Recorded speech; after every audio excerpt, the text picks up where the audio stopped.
This is from all the proposals. Our Vice Chairperson Senator Kiko Pangilinan, who spearheaded the hearing of all the agriculture offices. So, for the implementation of Kadiwa ni Ani at Kita program,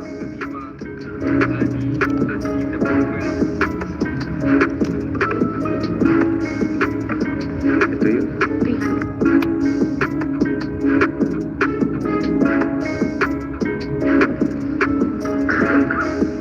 First Office of the Secretary is 160 billion pesos. Implementation of Kadiwa ni Ani at Kita program, 300 million pesos. Young Farmers Challenge program, 120 million pesos. 121 million pesos. Rehabilitation, repair, and construction of farm-to-market roads in designated key production areas, 16.3 billion pesos. Other extension, support, education, and training services activities, 650 million pesos. Agricultural and fisheries enterprises safe through the Farmers and Fisherfolk Enterprise Development under 3 to 1,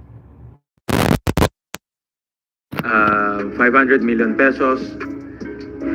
The Digital Agriculture Project, 600 million pesos.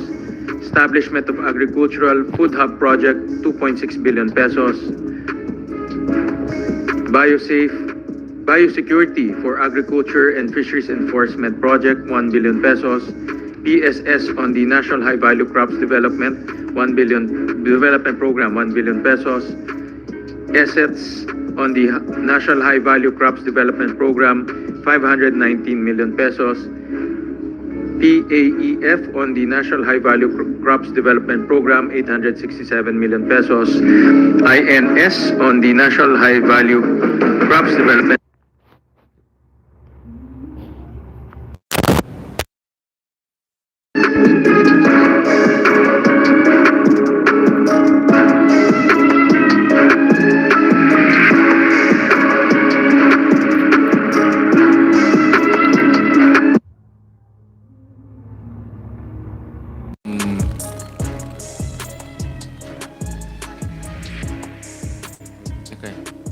Yes, we quality control and inspection and insurance of regulatory documents, 766 pesos.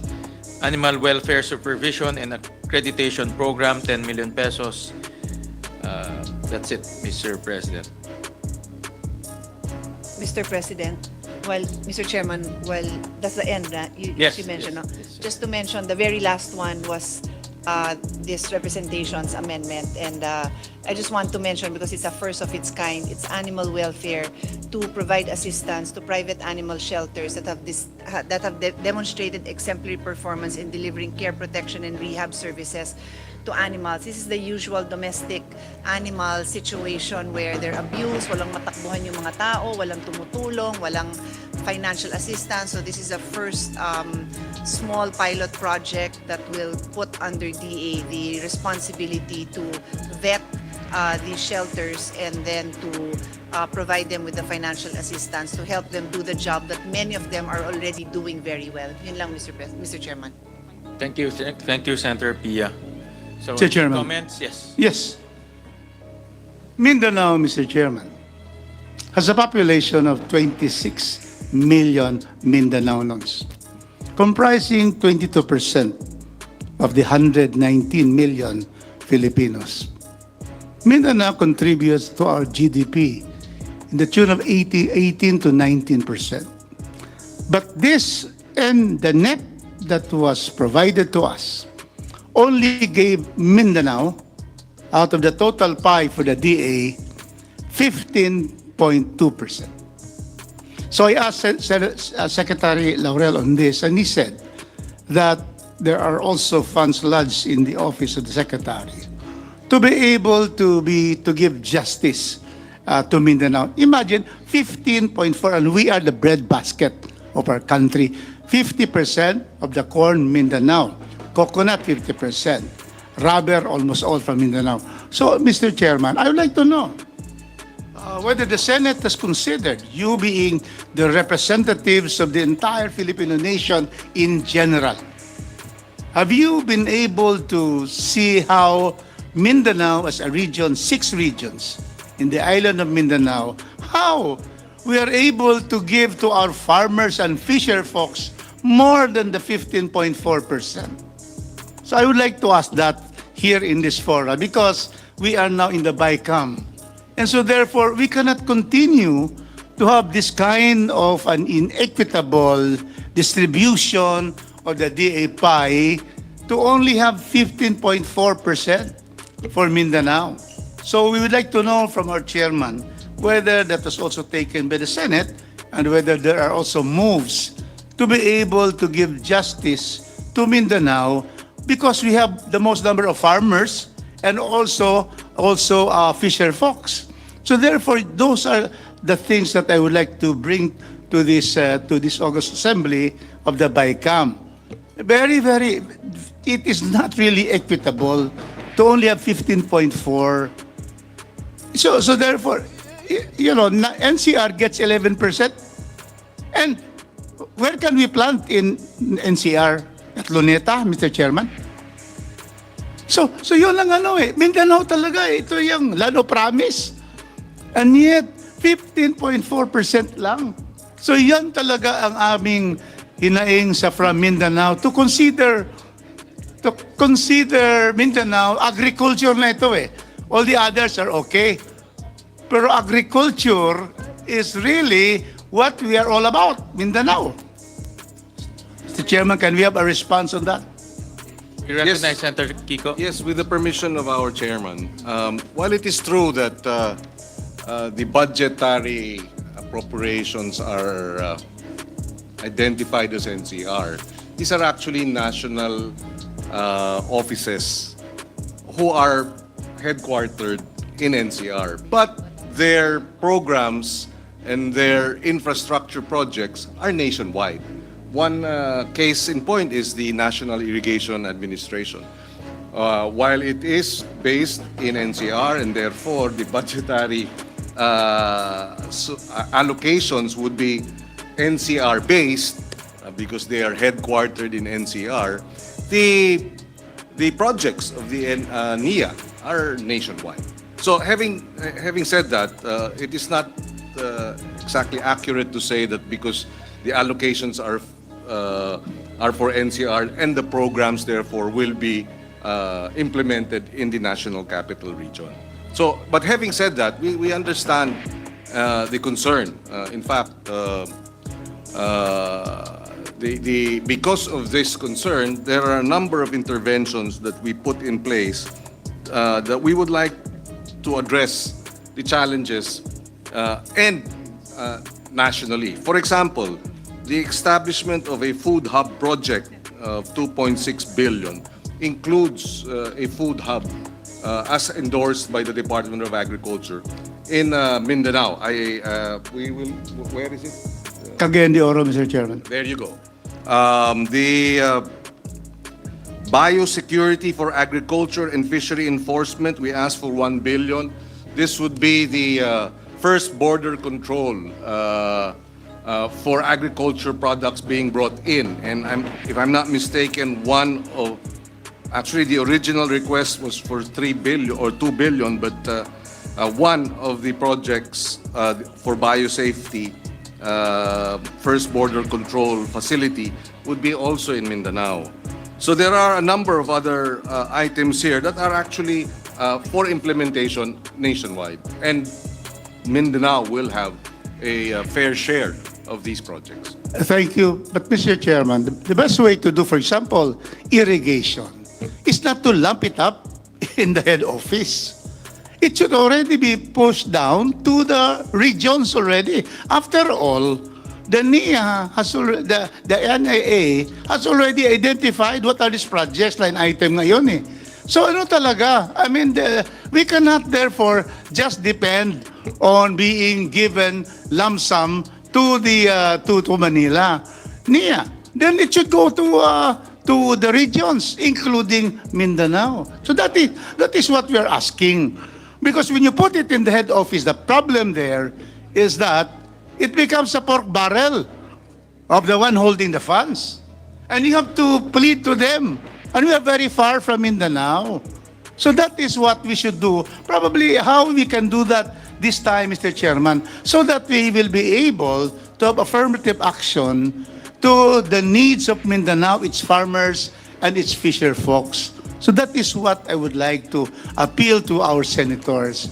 That clear very clear talaga 15.2%. So how can that be, considering if you go to equitable distribution by population under the principle of taxation by representation, then we should be able to at least get 22%, because that is the population percent of Mindanao. 26 million, which is 22% of the 119 million Filipinos. So that's what we like to ask, how we are able to do that, so that it will be right there, so that people, us from Mindanao will see, okay, ito yung amount. It should already be given to the regions. We can see how much Mindanao will get already. So those are the appeal of those from Mindanao, Mr. Chairman, and of course, Senator Kiko Pangilinan. Yes, if I may also add, Mr. Chairman, there are budgetary appropriations for the Office of the Secretary, which we believe we pushed for the increase, and there should be a fair share for Mindanao. For example, we increased the PCIC budget by an additional 1 billion, which therefore will be made available to farmers nationwide. The ACPC, we also increased it by 250 million, again to be made available for our farmers and fisher folk nationwide.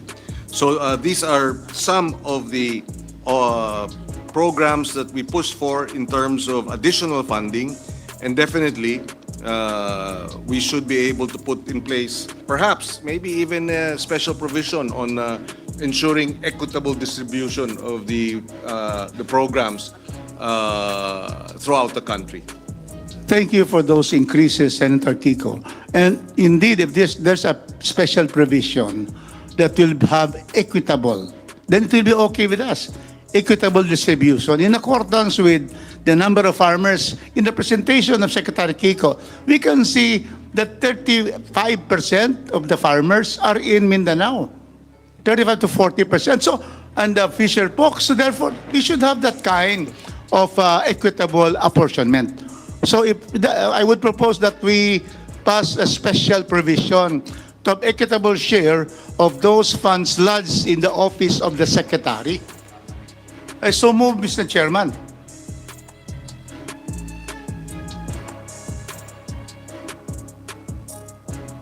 Subject to the wording, so that we don't, so we can also give the Secretary some flexibility. We agree in principle to the special provision. Thank you. Let's have a special provision subject to the consultation with the Secretary. Because actually the Secretary realized this when I brought this up in the House, and he pledged, in fact, that there will be more in addition to the 15.2%. He will be giving more. But in the special provision provides so, with a language that is acceptable to the Secretary, then we are very thankful to the Senate and the House for having that provision. Medyo equitable naman ang distribution. Thank you, Mr. Chairman. Thank you, Secretary Kiko. Thank you. Thank you, Congressman. Mr. Chair. Yes, Senator Laura. I would just like to express my agreement with the points of Congressman Rodriguez, and I'm also wondering why the lump sums are big. In fact, moving forward in the coming NEPs, coming years, it should be disaggregated. And more disaggregated it is, equitably distributed in the different regions, even down to the provinces or districts, it's better rather than it's lump sum and it's subject to patronage politics o kung sino ang sinasabing malapit sa kusina. So I agree with you, and especially now with the effects and the impacts of climate change, our farmers and fisher folks in Mindanao need all the support needed. So we would be happy with the permission of the chair to receive a special provision that could guide the funds that are lodged presently in the office of the Secretary. Thank you. Mindanao would like to thank Senator Ligarda for supporting us, the chair, because you were the one who said to support immediately. But of course, together with the chairman, Senator Kiko. Yeah. So thank you very much for that. And we hope to have that provision. Senator Kiko, you're in charge of agriculture, and we really would like to get your support. Thank you so much. You have it, Congressman. Actually, Congressman. So Mindanao thanks Senator Kiko Pangilinan. Now we wait for the chairman to also pledge. No, I think that concept should be spread out in various agencies, not only in DA, but also, let's say, in the PWH or in DOTR, so that development will spread throughout the country, not centralized in Metro Manila or just Luzon. So that's something that we will be looking at in the next budget cycle or in any discussion. Thank you. Mindanao thanks Chairman Senator Erwin Gatchalian. Thank you. Maraming salamat, Kong Rufus. So, any comments? To continue, Mr. Chairman, on another matter. This is regarding our proposal for the farm-to-market road. This is affirmative action, especially in Mindanao, where we have already highways. But the problem is how our people in our far-flung barangays will be able to bring their produce to the city, lowering costs and enabling them to bring their products. So I have been requested by the chair, and I always obey my chair. So whatever the chair would want. Okay. Thank you very much. Thank you for indulging me, Representative Rufus Rodriguez. Before we go to the question on the farm-to-market roads, I would first like to focus the matter on something of great importance to the House, which is the funding for the presidential assistance to farmers and fisher folk. In the HGAB, there is a allocation of 10 billion pesos for this program, and we appeal once again to our colleagues in the Senate to please help us fund this in the final version of the GAA. The reason being that this is a critical program, one of the flagship programs of the President that enables him to provide assistance, enables the administration to provide assistance to farmers and fisher folk all throughout the country. Several instances where it has been given in the past, in Navotas when there was an oil spill, in Cavite as well, I believe, also due to the oil spill, when there in Camarines and in other areas when there were times of calamities, especially when typhoons would strike, and this would damage the crops of the farmers. And finally, in cases wherein crop prices are so low that farmers get prices below their investment. So siguro po yun po yung hihingiin namin. Napakahalaga po kasi ng programa na ito para po sa ating mga magsasaka at mangingisda. At I will also personally advocate for this as a representative from the 1st District of Nueva Ecija, which is the rice granary of our country. And it is very important for us to be able to have this fund to help our farmers. Siguro po, more recently, siguro po gusto ko pong banggitin yung nangyari nitong nakaraang cropping cycle na napakababa po ng presyo ng pagbili ng palay. At napakalaki po ng nalugi sa ating mga magsasaka. At ito po sana, itong path na to ay posibleng maging susi. Malaki po yung papel na gagampanan nito para matulungan po yung ating mga magsasaka na una po kahit papaano ay makarecover doon sa nawala nilang puhunan sa nakaraang cropping cycle at magkaroon din po sila ng puhunan para naman po sa susunod na pagtatanim. Napakahalaga po nito. At siguro po nung isa-cite ko na din po yung nakaraan, nung natamaan po ng bagyong Carding, yung aming distrito, halos higit 1 bilyon po yung nasalanta na mga pananim at mga bukirin. At kung meron po sanang PAF nung mga panahon na yon na agad-agad po na pwedeng mai-disburse para po matulungan yung ating mga magsasaka, napakalaking tulong po sana nun para sa mga nasalanta ng bagyo. And sa parte naman po ng mga magsasaka, napakalaki po na itinulong nito po doon po sa mga natamaan ng oil spill. Kasi hindi po sila makapagpangisda. Kaya po ilang buwan po, mahina na yung ilang buwan na hindi sila makapamingwit. Makapamingwit ba yung term pag malakihan? Pero hindi sila hindi sila makapangawil sa kanila pong mga kadagatan dahil po doon sa oil spill. So, ang aming pong proposal, ang aming panukala ay itong 10 billion pesos po na ito ay hahatiin po sa 7,000 pesos bawat benepisyaryo.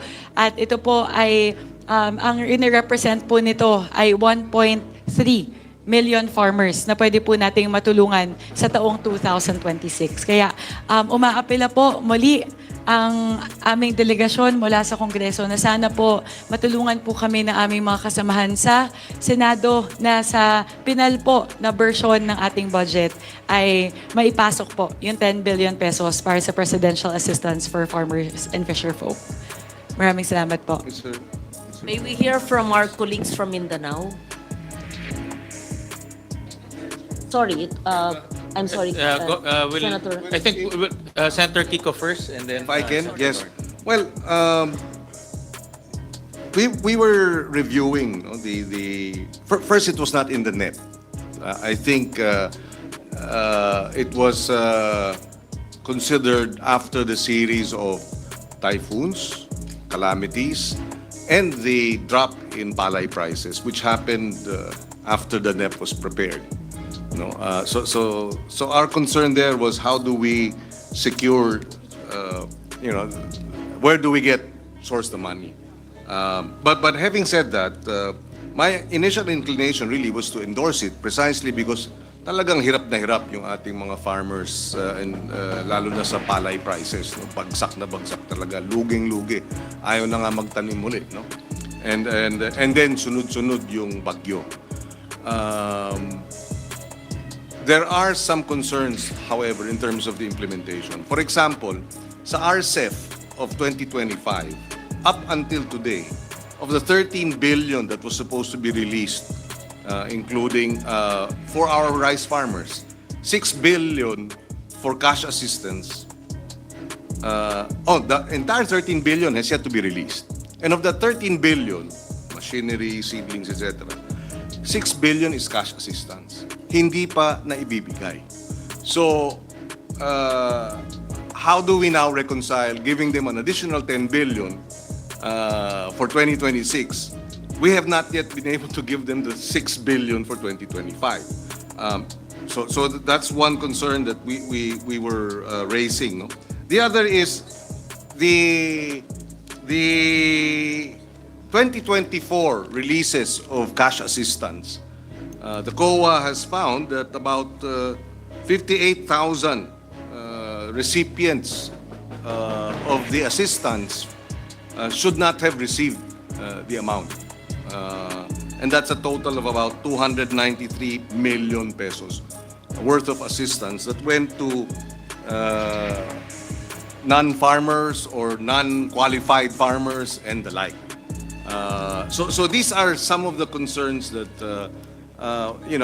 we were contemplating with respect to this particular budgetary appropriations. Now, like I said initially, we were supporting this, and if we'd like to hear out other members of the panel, and maybe from our panel too in the Senate, so that we can try and find some win-win, compromise.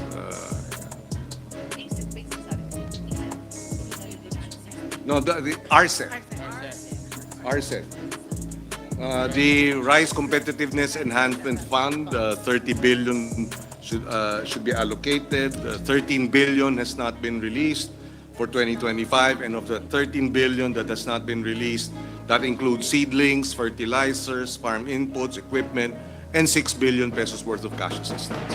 So these are the challenges, and the issues that surround our decision regarding the 10 billion additional assistance for farmers and fisherfolk. In principle, we have no argument that they need the support.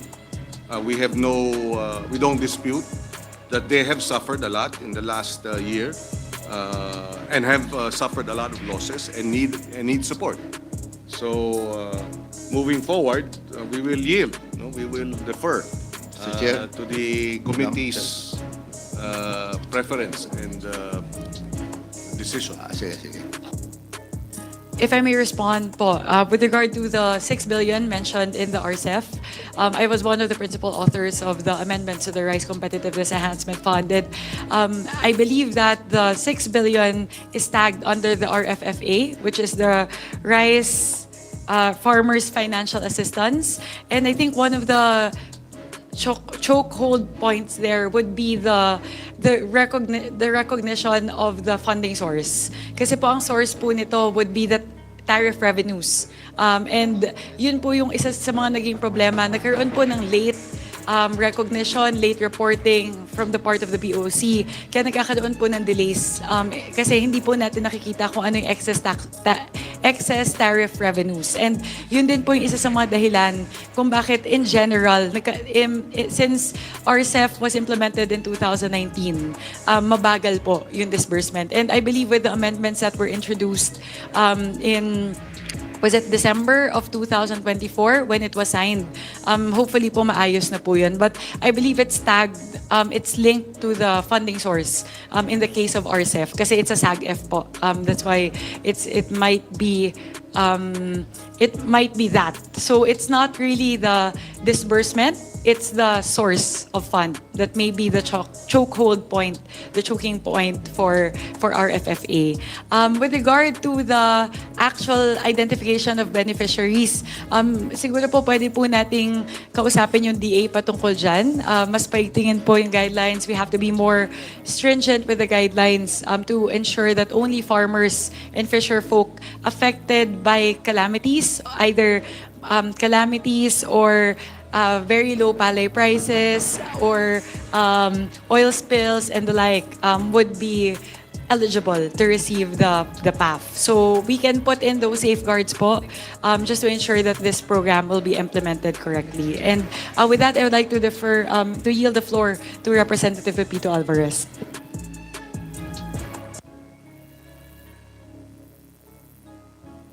Sorry, follow up lang.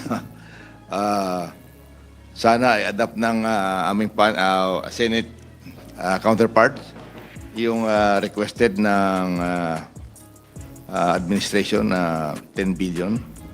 Kasi I can only cite Palawan, kailangan talaga. So, meron mang nagkamali doon, meron mang finding ang COA. Let's institute na lang more safeguards para wag naman natin tipirin yung ayuda sa fisher folk at sa farmer natin.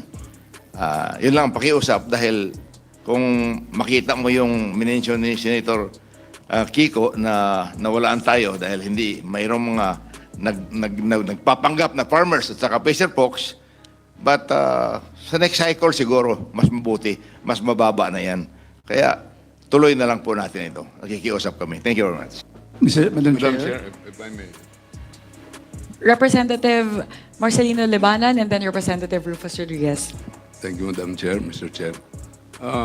Gusto ko lang mag-propose ng amendment na hindi lang 7,000 yung ceiling bawat isang tao. Kasi napakaliit ng 7,000 kasi parang AX na po yan. Kung maaari, maglagay na po tayo ng ceiling. We are dealing here with the backbone of our economy, farmers and fisher folks na bibigyan. Kaya laki-lakihan na po natin yung may bibigay natin sa mga beneficiaries. Thank you. Thank you, Maino. To respond to that, po, actually, this is not something that we will stipulate in the GAA. Rather, it's based on the internal guidelines that the DA has issued when they implemented PAF in recent years. So, ano po, pwede po natin kausapin yung DA kung ano po yung gagawin nila na entitlement per beneficiary moving forward. Representative Rufus Rodriguez. Thank you, Madam Chair. And certainly, we support the fund for the presidential assistance to farmers and fisher folks. President Bongbong Marcos was in the city of Cagayan de Oro last year to give precisely to our fisher folks who were victims of the shear line. They were not able to fish. In fact, there was a deluge of water in the shoreline, and so some boats were destroyed. And then also from the farmers in Cagayan de Oro and Misamis Oriental, and the president was in Cagayan de Oro at our convention center. And you can see that our farmers were so thankful to President Marcos because the president went to them and they saw the president, shook hands with the president. The president has brought government nearer to the people. And so therefore, these are the kinds of immediate assistance that the office of the president can already give when there is a calamity, when there is a typhoon, there are earthquakes, and so which affects farmers and fisher folks. So I appeal to our Senate colleagues to be able to give this 10 billion so that there will be an immediate assistance to farmers and fisher folks all over the country. Thank you, Mr. Chairman. Madam Chair. Thanks, Representative Brian Yamsuan. Yes, as former chairman of the Committee on Aquaculture and Fisheries in the House of Representatives in the 19th Congress, I really say kailangan talaga the need for additional funding for especially our fisher folks. Sila yung madalas tamaan, bagyo, sila yung laging nawawalan, and of course, dwindling pa yung population ng ating mga fisher folks. Almost 70% ata ng ating fisher folks ngayon, 50 years old and above na ang mga edad nila, at konti na lang po ang talagang pumupunta dun sa sektor na yon. And I think with this additional funding, we can, kumbaga, give them a lease on life doon sa kailangan nila para sa pang-araw-araw. And I support my colleagues, especially the move of our chairman, Mika Swansing, to really give this a additional funding kasi talagang kailangan nila. And we also ask for your consideration for the approval of this budget. Senator Amy? Yes, Mr. Chair. Alam naman ng lahat na pinaglalaban ko ng todo ang ating mga magsasaka at mangingisda dahil ako'y nagmula sa isang rural, agricultural na constituency. No? Hindi naman namin mapagkaila yan. Subalit, tinatanong ko lamang, ang pangalan nito, Presidential Assistance to Farmers and Fisher Folk. Kung tunay nga na prioridad ito ng administrasyon at presidential assistance pa ang pamagat nito, bakit hindi sinama sa NEP, which is otherwise known as the President's budget? Go ahead, Senator Kiko. Yes, allow me to explain what the Secretary shared with us. No?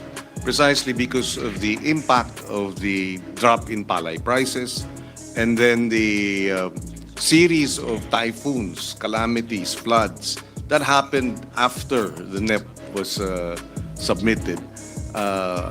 My understanding is Malacanang felt the need to allocate this additional budgetary support. So it came after the DBCC had submitted the draft? Yes, And, because the typhoons came after and the drop in palay prices came after. well, that being the case, therefore, why did our committee report not include it? Well, the subcommittee of which I chaired endorsed it, but because of fiscal space and the discussions were the discussions were such that may AX na, no? Hindi na implementa ng tama yung pag-distribute ng assistance and a number of other considerations. The committee, I deferred to the chairman, but now we're discussing it again, and he's open to my previous suggestion that we include it and endorse it, Mr. President. Okay, nagtatanong lang naman at alam naman ninyo mas radikal ang aking panukala para rito, kundi ang akin hindi yung one-shot deal na 7,000 na sa pakiwari ko, hindi naman magtatagal ng 1 buwan para sa pamilya ng 5, no? Hindi naman magtatagal yan, hindi talagang solusyon. Ang akin nga para magkaroon ng national wage, farmers wage ang marginal farmers, kasi hindi yung one-shot deal ang makakatulong sa kanila, kundi malawakan at mas mahaba, sustained support dahil ang layo-layo na natin. Ganun pa man, tignan natin kung saan kukunin ni Chairman Gatchalian. Magmamagic pa tayo para magkaroon ng fiscal space. Dr. Erwin? Thank you, Mr. Chair. Mr. Chair, problem here is, bottom line, we don't have funds for this because it is not number one in the NEP. Pangalawa po, saan ho natin huhugutin to? Saan tayo magbabaklas? Ilalagay natin dito. Pero may mga options po tayo kasi when I was with the DSWD, may mga programs po ang DSWD dito. Yung Kalahi Seeds for One. Nandyan din po yung Sustainable Livelihood Program para sa mga kooperatiba. Nandyan din po yung AIX, pag may mga bagyo, they continue to do this. So, may options actually, may alternatibo na po pwedeng pumasok, tumulong ang DSWD through doon sa Kalahi Seeds nila. It's a community-based program to alleviate poverty in that community. Number 2, yung Sustainable Livelihood Program. Usually, ang ginagawa dito ng DSWD, cooperative, encouraging mga fisher folks, mga farmers, to create a cooperative or to build their own cooperative, then lalagyan ng pondo yung kooperatiba na yun. Number 3, yung AIX nga na 5,000 ay binibigay usually sa mga calamity areas, yung mga tinamaan ng kalamidad ng mga kababayan natin. So, there are options. Itong 3 options na ito ng DSWD, Mr. Chair. Senator Pia and then Senator Kiko. Actually, Mr. Chairman, my intervention is similar to Senator Tulfo's. Of course, he was our former secretary, but I handle the budget of DSWD right now. So, Mr. President, let me start with another committee that I chair, the Committee on Sustainable Development Goals, Innovation and Futures Thinking. The number 1 SDG is no poverty, and the Filipino farmers are the poorest sector in the entire country. So there is no argument that we need to support them, and it is well worth our time to spend more than a 10-minute exchange on ideas on how we can provide more funding for the farmers. I think it is worth having this discussion. My intervention specifically is, well, first my observation, there seems to be a problem with the efficiency of DA in identifying and delivering the needed funds to these farmers. Clearly, the fact that the chairperson said she had a lengthy explanation on the availability of the fund, and then in terms of the questions on who is receiving those funds. Now, Senator Tulfo had already mentioned that DSWD has similar programs. So, my humble recommendation is that we consider giving that fund to DSWD, because as it is, DSWD has their own share of problems in the efficient delivery. But mas natuto na sila, mas nahasa na sila, mas tinitingnan natin sila. Kumbaga, mas mahirap magkaroon ng kalokohan doon, in my humble opinion. Kung hindi sanay si DA sa ganito, then we open a whole Pandora's box with this new agency delivering funds that they do not, I'm not aware, but do they have the expertise in doing this? Because DSWD has the expertise.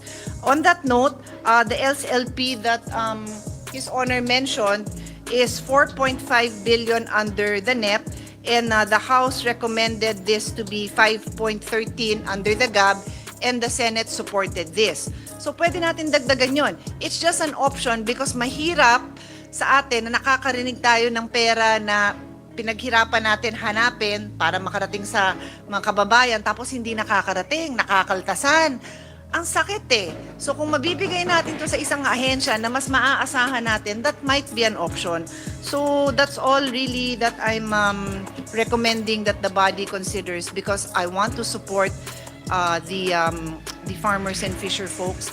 I shared the concern of Senator Aimee, and I'll include Senator Lauren as well because we were discussing na medyo parang afterthought naman kasi dahil taon-taon naman tayo binabagyo. Taon-taon naman na merong another crop na nagkakaroon ng mafia na hindi na maganda ang presyo ng farmers natin. So ba't pa tayo nagulat? Ba't pa hindi pa nasama to sa NEP? So yun lang naman ang mga considerations natin at this point. But I fully support kahit more than 10 billion, maghanap tayo ng pondo, but let's lodge it in an agency that can deliver this properly. That is my suggestion, Mr. Chairman. Thank you. Mr. Chairman. Yeah, with due respect to Senator Cayetano, in the case of Cagayan de Oro, Misamis Oriental, the DA has the expertise more than the DSWD because DSWD, AIX, AKAP. But this one is a sector which are farmers and fisher folks. And the fact that the president was able to go there at the time when they were hit by the shear line and the typhoon in Cagayan de Oro and also Misamis Oriental really says a lot towards our government being able to reach out to our people. And so iba talaga ito eh. That's why it is farmers and fisher folk. DSWD would not have that kind of expertise to be able to know because the DA has the list of farmers for every province, every city. So therefore, we are asking that in this particular case, let us continue, Senator Pia, because this is a sector that DA is really on top of. If I may, yes, in agreement with Representative Rodriguez, there is something called the Registry System for Basic Sectors in Agriculture, the RSBSA, and the Rice Farmers Registry System, which is very comprehensive. Kung minsan hindi na-update, pero ganun pa rin, siya yung foundational database for government agricultural assistance, cash grants, crop insurance, subsidized rice, and mechanization. So, kung tutuusin, para sa akin, mas maayos pa nga yung listahan na yan kesa yung mga ginagamit natin sa AKAP at AIX. Yes. Mr. President, just a quick response. I defer to the experts, no? Kasi alam nyo naman yung mga farmers, no? So, sa akin lang naman, it was just a suggestion because clearly, there have been issues. So, I'm so happy to hear na maayos po sa Cagayan de Oro. I'm truly happy about that. Pero, what do we do with those, how many? 65,000 wrong recipients? 58,000. How many? 58. 58,000. So, what do we do with that? I don't know. That's why I'm just throwing some, if I may just continue. We don't have the data as to So- where, but that was the national figure that was given by COA. So I mean, I defer, no? It's just a suggestion, but I cannot just not consider that 58,000 wrong recipients is okay. It is not okay because that 58,000 could have, I'd rather na nadoble dun sa mga fisher folk and farmers sa Cagayan de Oro, madoble na lang kesa maling recipient, di ba? Kasi sayang din yung nilalagay natin dun sa ibang assistance kung sa ibang programa, mali-mali din ang pag-deliver. So, it's just that. It's just a level of frustration that, you know, we work so hard to find the right funding and then it doesn't go to the recipients. Thank you. Mr. Chair? Senator Kiko? Yes, Yeah. go ahead. I will yield. Mr. Chair, mine kanina was just a suggestion, di ba, na instead of giving out 7,000 one time, I mean, we have typhoons every few months. Farmers, crops, they're destroyed pag nadaanan ng bagyo. And then fisher folks din sila makalabas. Mataas lang, malaki lang ang alon, hindi na kagad pinapayagan ng Philippine Coast Guard. So, we give them 7,000 this month, July. May bagyo na naman na September. My point here, Mr. Chair, is like, why don't we give this, sige, kung DA, let's just give it to DA, or like what Congressman Rodriguez is saying. Pero siguro, baka po pwedeng gawin natin in a form of a livelihood. Para kulang kasi 7,000 at one time, ang bagyo, 3 times, 4 times, tumaas na yung alon, amihan, habagat, di na makalabas yung fisherman natin. So, siguro mas maganda kung gawin natin ito. I don't know if the good congressman from Cagayan de Oro will agree with me, na hindi in the form of ayuda, kundi parang sustainable livelihood. It's a livelihood. Like they pool their money together in one community, in one fishing village, para makagawa sila ng isang kooperatiba doon, like what DSWD is doing, para may pinagkakitaan sila every time na hindi sila makalabas because may bagyo, may mataas na alon, Mr. Chair. Mr. Chairman, fishing and farming is already a livelihood. And precisely, because it's a livelihood, they need already, when there's an emergency, they need to buy fishing nets because, it was destroyed, the boats have been dilapidated. So in other words, these are immediate assistance. And therefore, the livelihood that they have, farming is a livelihood. We don't have to reinvent the wheel on what should be the farmers should do, or the fisher folks. And that is why I'm saying that probably let us continue with this and probably just have, make the DA probably be more attuned to really singling out and getting who are really qualified, so that your 58,000 will not follow. But the concept itself is an immediate need for the livelihood of farmers and fisher folks. Thank you, Mr. Chair. Mr. Chair. Thank you. Chair. Yes, Senator Kiko. No, and just then just to add to the points raised earlier by Senator Pia Cayetano, Senator Amy Marcos, on the matter of this being a stopgap measure, it is calamity cash assistance to address a real need, given that bumagsak ang presyo ng palay, hirap ang ating mga magsasaka. But I share the view that this is a short-term stopgap measure. And strategically, we will have to do this every year, considering every year the storms get worse, get more destructive and the like. And that's why I said this during the hearings, that if this is 10 billion, maybe we should, of course, this is just putting it out there, and hopefully in the future we can get the support of both houses to address this. Why not allocate 5 billion pesos for capacity building of farmers and fisher folk cooperatives? In other words, give the DA the power to manage, to provide developing of co-ops, or allocate another 10 billion for extension service.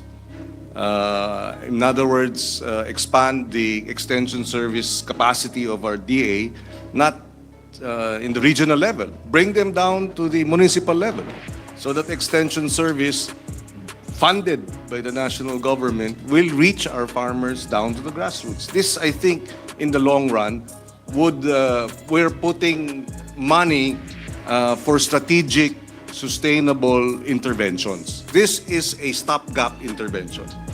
But anyway, having said that, it is still needed anyway. But I think if we wish to address the challenges of agriculture in a strategic and sustainable manner, we have to put more money into organizing them, building their capacity, put more money in extension service so that government can be with them in the grassroots, put more money in, mechanization, but what use is mechanization if they're not organized? What use is all the other interventions, drying facility, if they're not organized? And therefore, strategically, we'd like to see that. And yes, the poorest sectors are the farmers and fisher folk. Ang national poverty incidence natin is 16%, but in the sector of farmers and fisher folk, it's 27%. It's pretty much double the poverty incidence in both farming and fishing. And unless we secure our producers, our food will always be expensive. And therefore, for the record, Mr. Chair. Senator Amy. Yes, thank you very much, Chairman Gatchalian. Papayag ba kayo kung i-transfer ang 10 billion mula sa AIX, o di kaya iwanan sa AIX at lagyan lang ng stipulation na para sa farmers yung 10 billion since we cannot find fiscal face? Pwede ba yun? Kasi ang nangyari ngayon, pumasa yung free funeral. Yung free funeral services, papasok sa AIX yun. Walang bagong pondo yun kasi wala ngang pera for the free funerals. So it's a part and parcel of AIX now. So I'm wondering if perhaps you would like to just carve out a 10 billion from the AIX program and identify it strictly for farmers who are facing calamities or are victims of all sorts of natural and man-made calamities. If I may respond Yeah. po, if the question is with regard to the funding source, I will be able to provide Senator Win with a proposal on where this 10 billion pesos will be carved out. A win-win.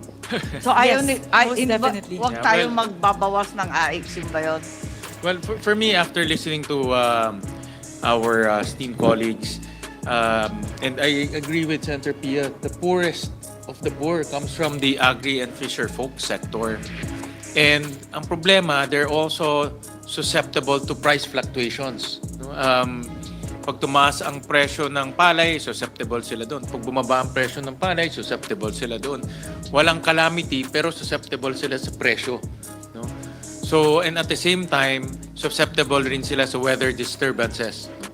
So, it's really, for me, parang it's a very volatile, they live a very volatile life because of the price fluctuations and also the weather disturbances. That's why I can see a specialized program for them because I think yung mga ibang mga kababayan natin hindi ganito na experience nila, no? Price and weather, no?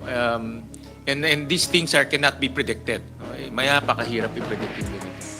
So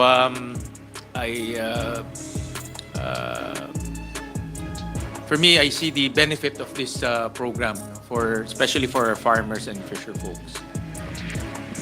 Yeah, so Thank you very much, Senwin. And with that, I would like to reiterate my motion to include the 10 billion pesos for the presidential assistance to farmers and fisher folk to the final version of the BICAM.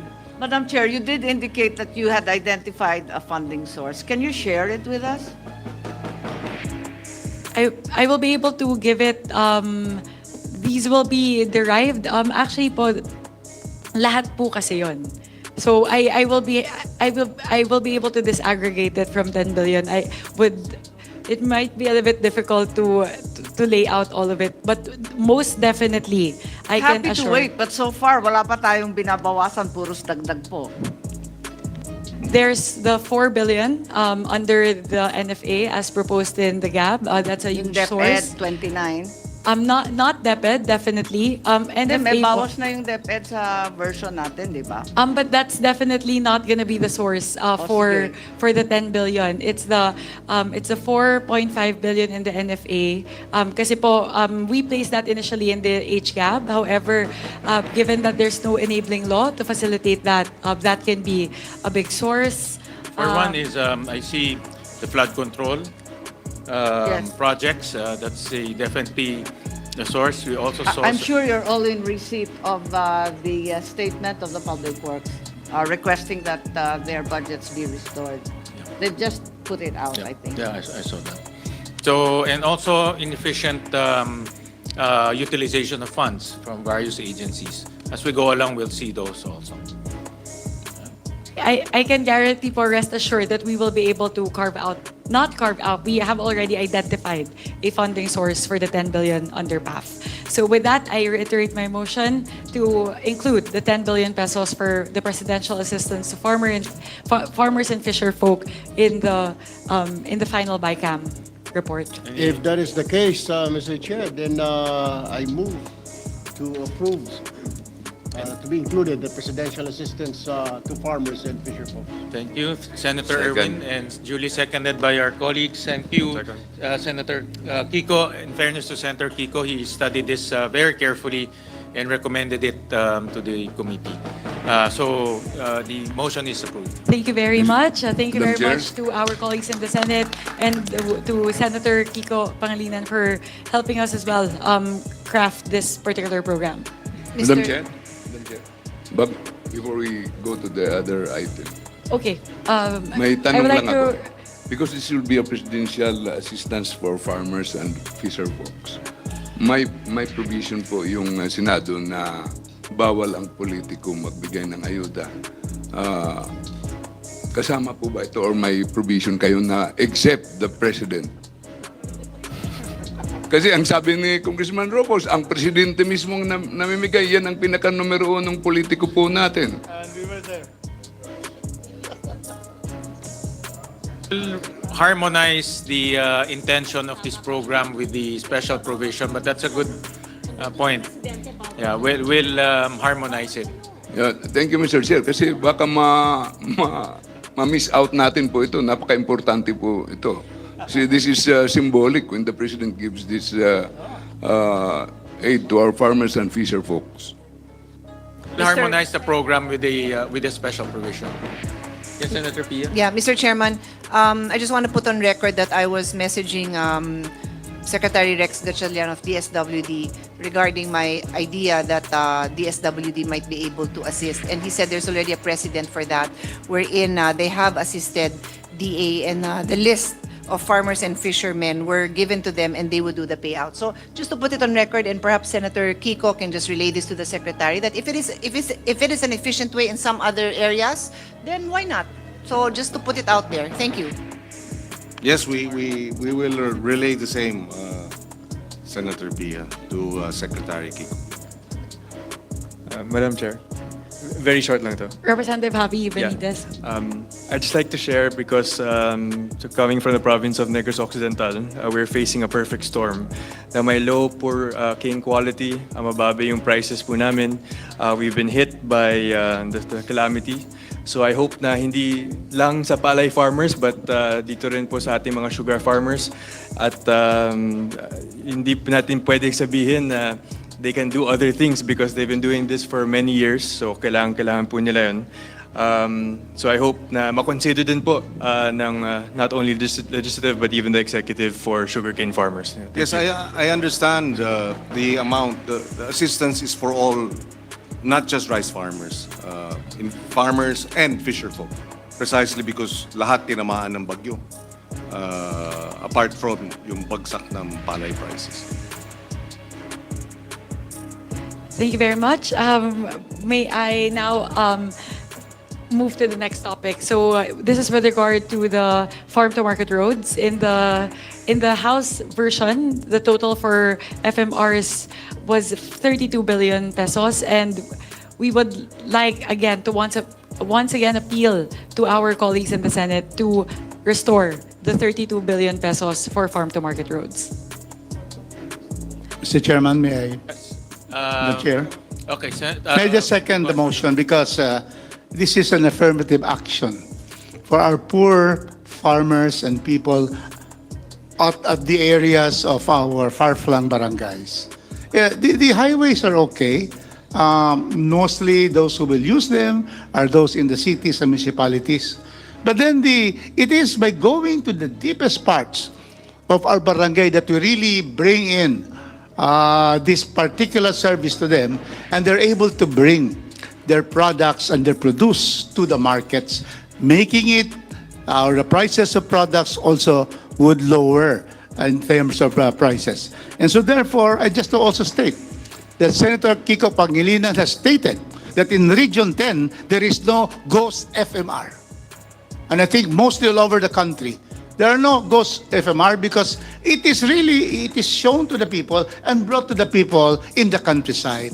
So we'd like to ask that we are able to have the 32 billion and make sure that our farmers, our people in the far-flung barangays will have the benefit of good roads. Thank you, Mr. Chairman. Representative, my apologies, Sen Kiko po, or Representative Marco Zamora? Yes, just a rejoinder, Madam Chair. The increase of the proposed increase for the farm to market roads is recognized being the most cost-effective intervention to address food prices and food security. In fact, studies and DA field data consistently show that poor farm access increases transport cost by 20 to 40% and leads to post-harvest losses of up to 30%, especially for rice, vegetable, and high-value crops.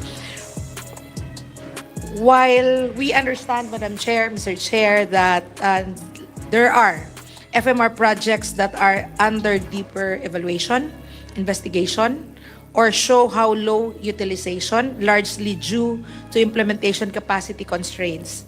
But I believe that these are isolated cases and should not be used to penalize an entire program that directly supports over 10 million Filipino farmers. And to correct this response is to strengthen oversight and implementation and not to reduce funding. And so we appeal, I join the other members to appealing to maintain the proposal of 32 billion, Mr. Chair.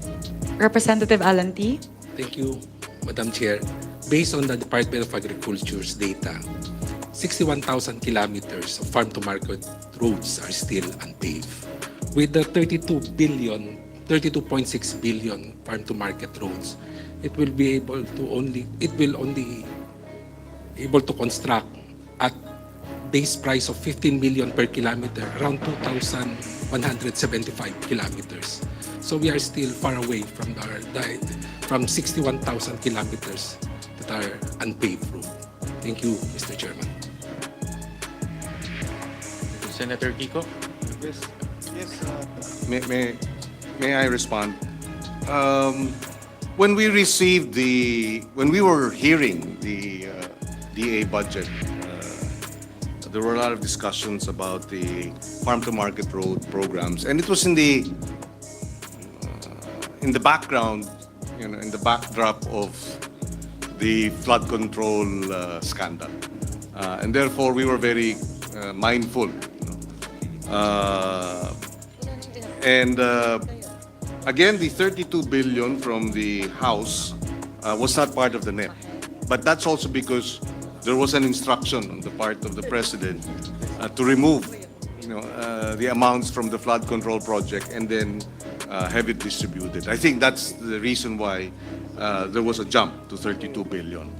Our concern then was that it was a lump sum amount, an additional 60, because we were already in the discussion with the chairman. We needed coordinates for the projects. And when we received the additional amount, there were no coordinates yet. And therefore, in that context, we felt it best to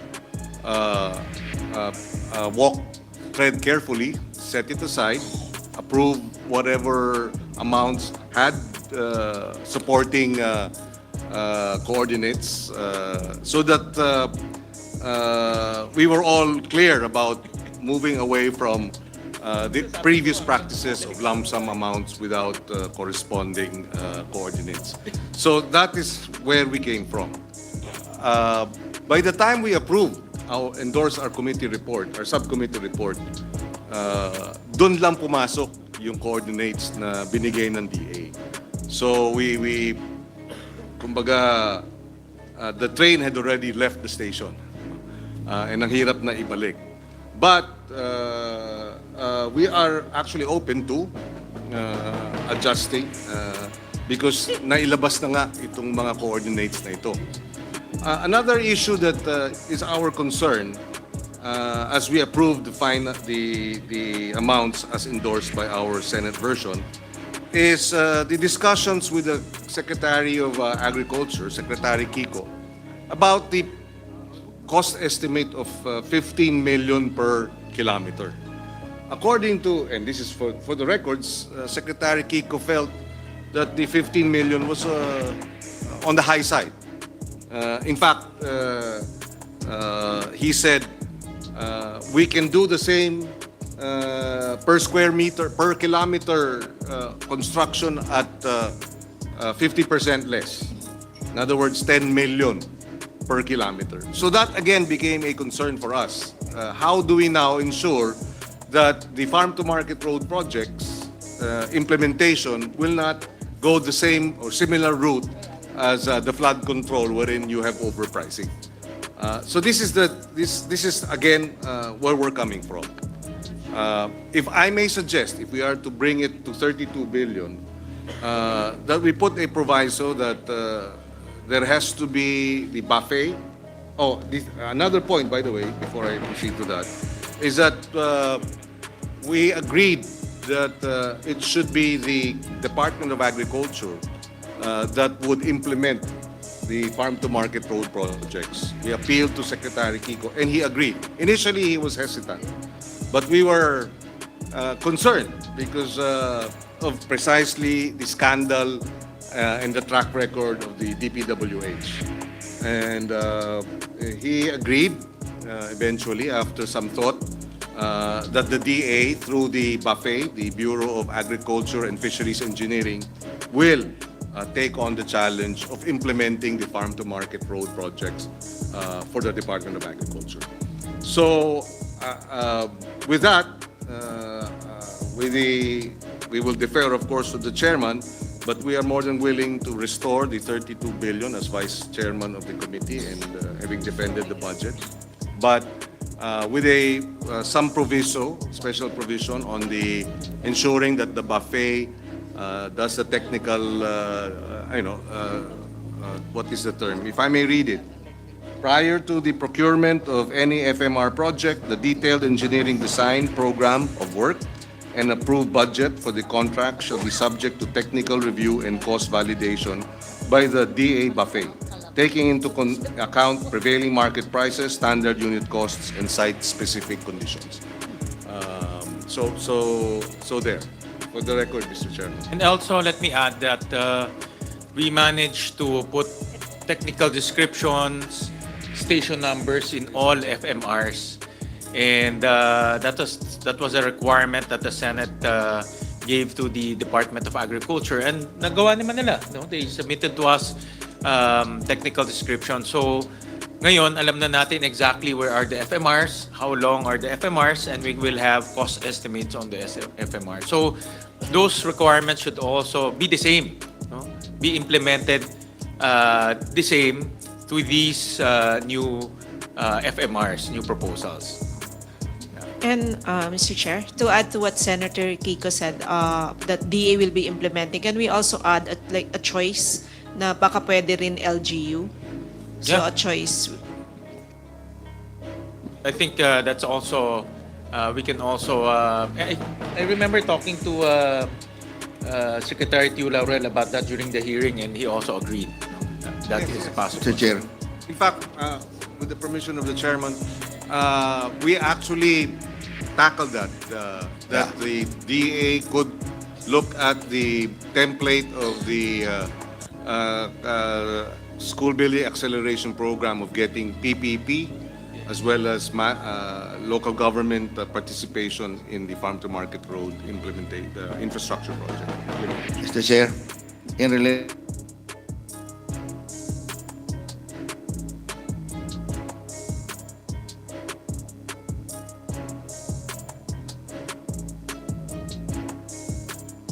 to that LGU, maganda po yung tinatawag nilang DUPA. Yung LGU has control on the sand and gravel. And on the concreting, remember, concreting, kung hindi man yan wide road, usually farm-to-market road, 6 meters lang yan tama naman yung costing. Pwede mo na yung bawasan. Kasi ang LGU may control sa sand and gravel. And they can always issue a gratuitous permit to the municipality or the barangay that requires the farm-to-market roads. So, tulong-tulong na lang ito. Pag in-involve mo yung LGU, makakasiguro tayo na magagawa talaga yung project dahil sa kapasidad ng LGU to give the gratuitous permit. Yun lang po, magdagdag ko. Kaya maraming salamat, Mr. Chair.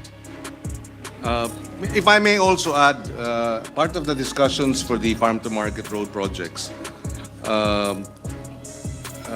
and our defense of the DA budget in the Senate is that we request the DA to have a dashboard, digital dashboard, wherein the list of the annex of farm-to-market road projects with coordinates will be uploaded on the online dashboard so that there is transparency.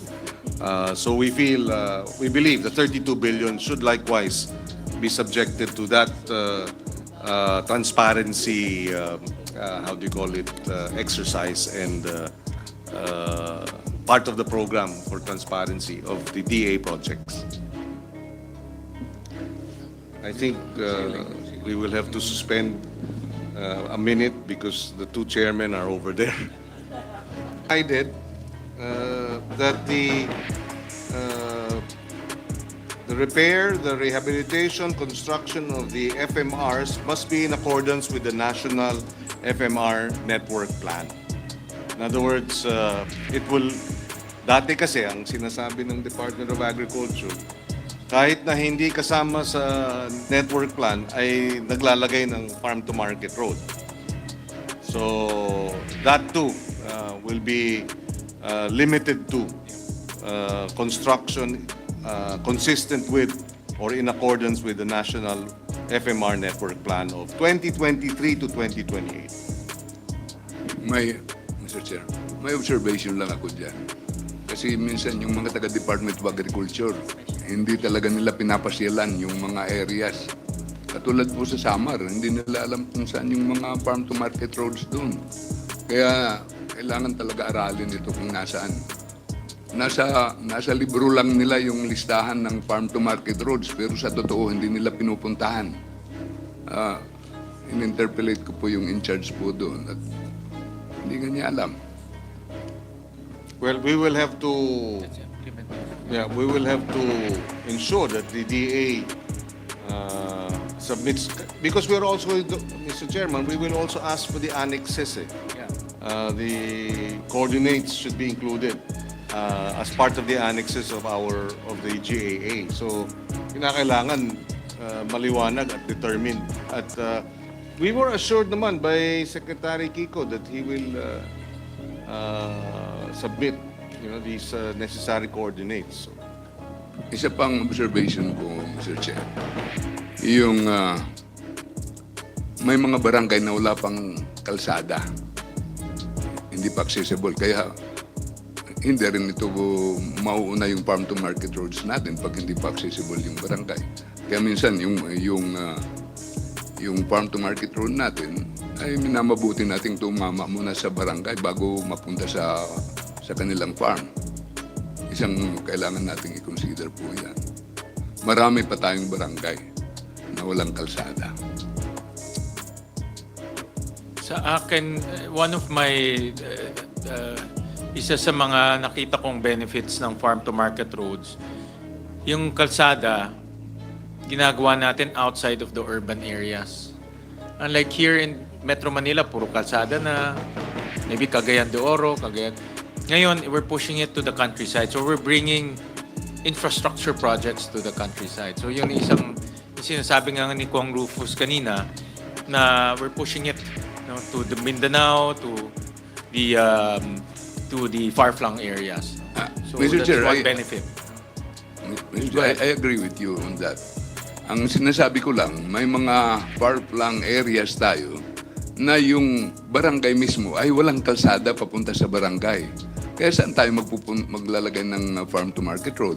At dyan, nagro-drawing minsan ang Department of Agriculture. You have to be very strict kung na dapat nasa master plan siya. Tama po. That is the minimum requirement. No? Dapat nasa master plan siya. Kung hindi, hindi siya magiging useful for the farms, no? For the farmers and fisher folks. That is correct. I'll give you an example. In my hometown, Taft, may ginawa silang farm-to-market road proposal from Bungdo to Pangabutan. Pero from the town to Bungdo, walang kalsada. So unahin mo muna yung Naku to Bungdo bago yung Bungdo to Pangabutan. Continuous. Otherwise, how can you build that road? Hindi ka naman pwede lumundag doon. So to me, Mr. Chairman, if I may, just to follow up on that, I'm listening very intently. I'm a city girl, so ang nararating kong lugar na yan is either mag-hiking ako, magbabike ako, and I've seen it also with my own eyes. So paano natin ma-assure na hindi mangyayari yun? And who do we hold accountable?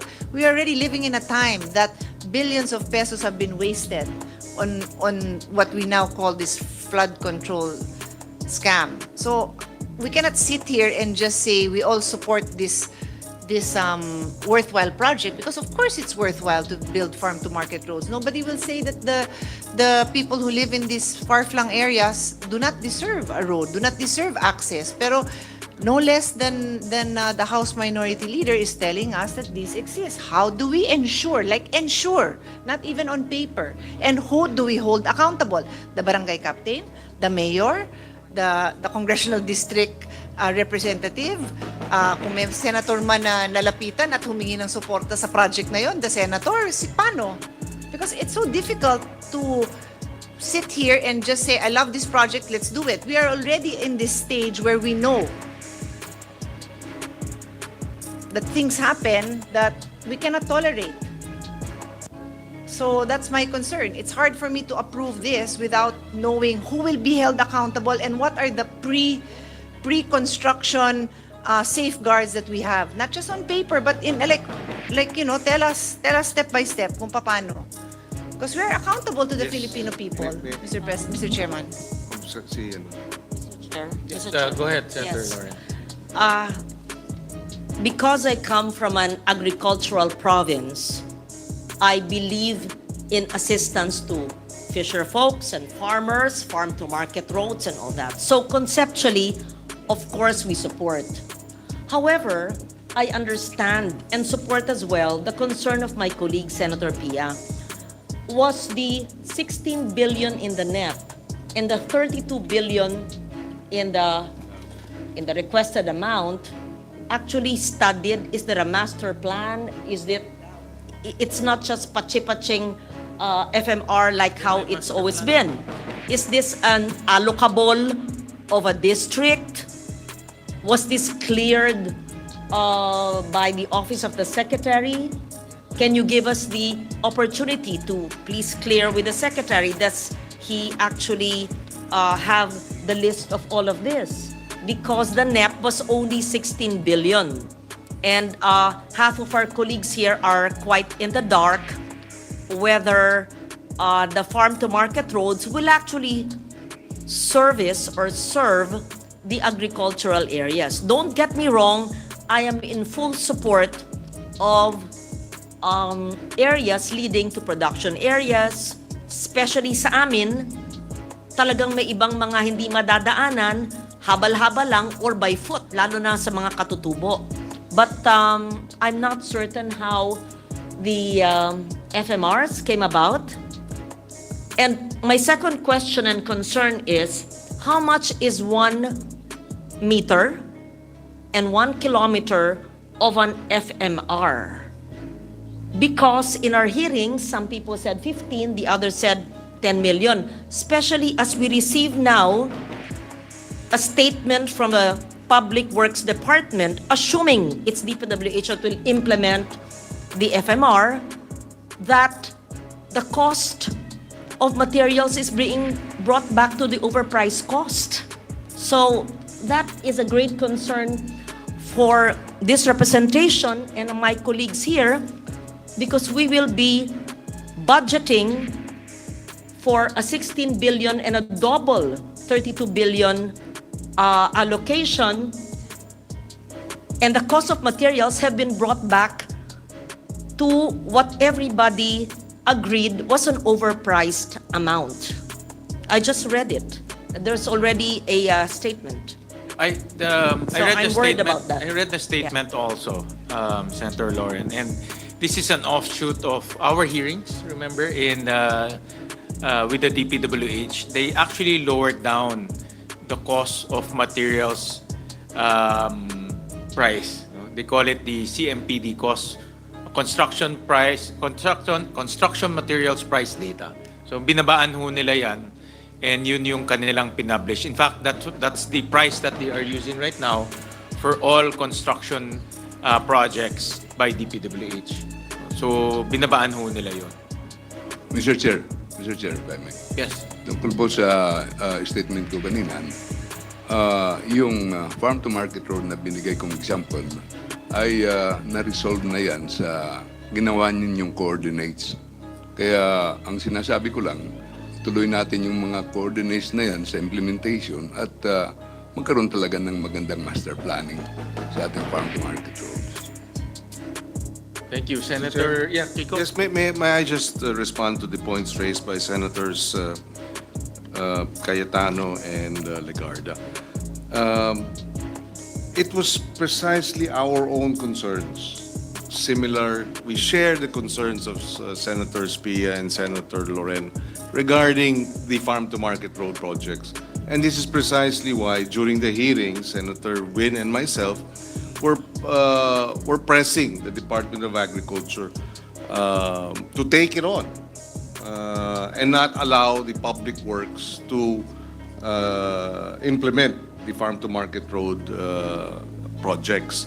And after some thought, Secretary Kiko Laurel agreed that the buffet and the Department of Agriculture will take on the implementation of the farm-to-market road infrastructure projects, consistent with the farm-to-market road national master plan. Also, we had discussions on overpricing. This too is on record. We expressed our concerns as to whether or not 15 million per kilometer is overpriced. And Secretary Kiko Laurel said he qualified it. If it were plain, patag, sabi niya, kaya ng 10 million per kilometer kapag patag. So he qualified it. Na medyo mataas, nasa high side yung 15 million per kilometer kung patag ang pinag-uusapan. So of course, there will be magkakaroon ng variation kung hindi patag. Yes. So just to point out that we were also concerned about overpricing. And therefore, and as a result of the discussions, we required that there will be coordinates so that there are, it's clear where the farm-to-market road project will be implemented. It was also made clear that there will be a dashboard so that all these projects will be uploaded. It was also made clear that they will implement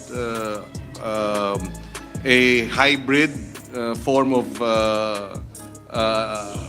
project implementation that would include private sector, PPP, or the local government, similar to the experience with the classroom acceleration program. And therefore, hindi na public works ang magpapatupad nito. So we took all of that into consideration. And so who will be accountable? The DA will be accountable. They will be accountable for the implementation. And therefore, if there are any, anomalies or irregularities, then we know who to hold accountable for the implementation. Mr. Chair, please. Thank you for that. Yes. Yeah, sorry. Yes. Alam po ninyo, hindi ito bago, no? Dahil alam na natin na dati-rati ang FMR talagang ini-implement ng DA. Palpak ang pangyayari nun, hindi magawa-gawa. Ang nangyari, nalipat na sa DPWH. Ngayon, pilit nating linilipat na naman sa DA. Pabalik-balik lang to. Nakakatawan itong ginagawa natin. Samantalang, ang totoo, yung BAFE na pinagmamalaki natin, nagagastos ng 32 billion, 62. At ang sinasabi ni Repti, lampas na 3,500 kilometers dito sa 32 billion, 62. Ang tao dito, 65 katao lamang. Permanent warm bodies po nila, 65. 5 lang yung engineering division, yung iba technical and admin. Sa buong Pilipinas yan. At alam natin, halimbawa sa Mindanao, kulang na kulang ang kalsada. Sabihin na natin yon. Pero, hindi ba lalala lamang ang sitwasyon natin? Pinapabalik-balik lang natin to, DA, DPWH. Ang DA ngayon, as of June, ang permanent position, 65 sa buong bansa. Seryoso ba tayo? Parang nagbibiro ata tayo at baka, wag kayo pong magalit pero baka akalain ng tao na anuman ang pakitang taong kinakaltas sa DPWH ay ilalagay lang sa DA at mauuwi na naman sa FMR na hindi naman farm to market road, kundi farm to pocket road. Aminin natin na may problema itong planong to. Yun lang po. Well, if I may, Mr. Chair, I share the concern of Senator Amy Marcos, but I'd like to think the current Secretary, Kiko Laurel, will not take on this challenge unless he has thought about it. He was hesitant, that's correct. But and he said after some thought, I think a week later, after reflection, he said he will take on the job. And I will give the secretary the benefit of the doubt. Having come from the private sector, his mindset is different. And then hopefully, with the support of the Senate and the House, he will succeed where others did not. Mr. Chair, as much as we would like to ratchet up the implementation of the National Farm to Market Network Plan, which is long delayed, the reality is we've shifted from one department to the next repeatedly with no significant difference. Isn't this the very definition of insanity? Repeating it over and over again and expecting different results. There is nothing that has changed in the BAFE in DA. If anything, it has been downgraded to personnel complement of 65 people for the entire country. I think there is some absurdity in that. I beg to disagree respectfully. If he will take it on, then he has to increase his staff. And I agree. If he stays at 65, then he's bound to fail. But he should be able to increase the number of staff in the buffet between now and first quarter next year. Hindi ba dapat i-pilot muna? Kasi maglilipat na naman tayo, paulit-ulit na ito, palipat-lipat. Pagsabihan na lang tayo ng tao na ito, ayan, magpapakitang tao kayo, kakaltasan yung DPWH. Yung pala, ibabagsak rin sa DA. Linuloko ninyo kami. Mr. Chair, if I may. Discussion, can I, Senator Marcos, are you okay? Yeah, okay. Mr. Chair, yeah. I share the concerns of Senator Marcos. I was actually going to say the same thing na DA, balik sa DPWH, balik sa DA. So may I know if it's with DPWH, 2025 DPWH yan. So when was it last with DA?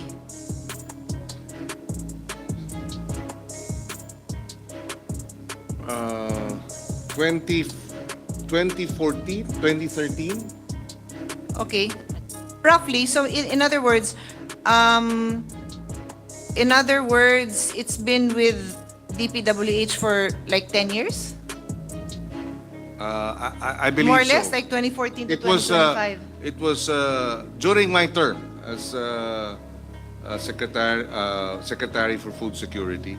President Aquino took it from the Department of Agriculture and placed it with the Public Works, and it was I and Secretary Babe Sixon then of the Public Works Department.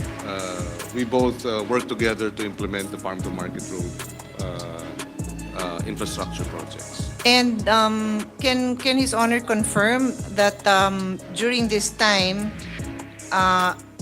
during the latest examination of these flood control related, or in other words, corruption driven construction, this includes these farm to market roads? I'm sorry. Can His Honor confirm that these farm to market roads were also subject to overpricing, ghost projects? Because off the record, when I was asking His Honor, you said something, you said to the effect, yes, and that is why it's going to be given now to DA. That's correct, no? Yes, yes. Yes. So, in that is other correct. words, In fact, the DA is currently undertaking a inventory of the farm-to-market road projects and have identified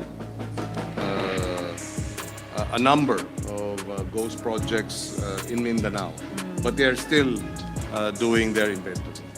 so sadly, Mr. Chairman, if there are like these third-party contractors, baka sila din ang magbid sa DA. So I'm just putting that out there. These things can happen. And obviously, complicit there would probably be some local officials who would also have already participated in this kind of anomalous transactions. So that would be the concern, to allow DA to step into this project na hinay-hinay lang. And that's why I support Senator Marcos' recommendation that it be a pilot project. So there's already 16 billion in the NEP. Why would you double it at the time that you're transferring the project to a new agency? It doesn't make sense. With all humility, with the agencies that I've handled, when it's a new project or if they're changing direction, we start small so that we have less errors. And it's not as if it's in our face that these kind of problems exist with these kind of projects. So parang, sorry, but it's so difficult for me to support this with all those factors. I'm willing to give DA the benefit of the doubt, but not with another 16 billion pesos, Mr. Chairman. So that is my position right now, with all due respect to all the far-flung areas that deserve farm-to-market roads. They deserve it. But it is not their fault. And ayokong yung kawawang mayor dyan, barangay captain, madamay pa sa ganitong kalokohan na wala silang kamalay-malay, Mr. Chairman. So, And there are indeed coordinates in the FMRs, and only 7 projects out of the 1,000 plus. 1,644 Yeah, po. 1,644 projects. So, and I understand that tomorrow the 7 projects will have coordinates ready. But as an added safeguard, we will now allow the DA to partner with LGUs or download funds to the LGUs to implement the FMRs. They can also do PPPs. They can also do other modalities other than other than public works. So that is the another modality so that they can implement the projects quick as possible. And Senator Kiko would want to elaborate In addition, the other safeguard. we will put special provisions that will be safeguards, such as the transparency portal necessary, so that at any given point, at any given time, alam ng tao, ma-check nga nasaan yung project, anong area, anong coordinates niya, and the citizens' participatory audit will likewise be part of the safeguards wherein we will engage citizens groups, individuals who will check and monitor the implementation of these farm-to-market road projects. If I may add po, so looking at the utilization rate for the implementation of the farm-to-market roads in fiscal year 2025, out of the items that have been tagged as ready for release, 83% of those projects have already been implemented. So I believe for the budget for 2025, the DA is on track. I think po nagkaroon lang ng halt ng bidding, kaya po na hindi nila na-implement yung remaining 17%. But I believe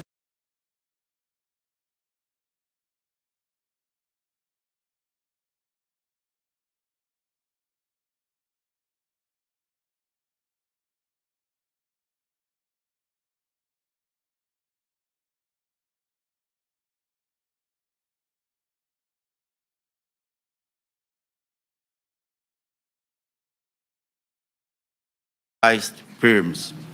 Modesty aside, but significantly, your committee paved the way for the implementation of landmark transparency reforms in our national budget process. These include our transition to live-streamed and open BICAM that detailed budget amendments, insertions, if you like, that are now traceable to their proponents. Not to mention stricter safeguards to ensure that no vague or undefined infrastructure projects are included in the General Appropriations Act. Let this serve as a warning to skeptics, detractors, and hijackers who exploit the vulnerabilities and anger of our people to deepen the fault lines of our nation during these trying times. Your noise will not silence the truth. Neither does it provide any help in our investigation. Your noise cannot convict and won't even indict the malefactors in this flood control mess. Only evidence does. Para ipangalandakan ninyo na inutil at walang silbi ang Blue Ribbon Committee is not only insensitive to its members, but an insult to our fellow Filipinos who have consistently followed and monitored our hearings and participated in the trillion-peso march, the clergy, students, ordinary workers, and all concerned citizens who became aware and exposed to unbridled and systemic corruption, mainly made possible by the Blue Ribbon Committee hearings and the media, who serve as a powerful tool in bringing to the households, eateries, barbershops, etc., the details of each and every hearing of your Blue Ribbon Committee. With all that being said, as the chairman of this committee, I say to you, shut the F up. Let us now resume our hearings. General Counsel, kindly acknowledge the members present and the resource persons present. The following resource persons are present. Congressman Leandro Legarda Leviste.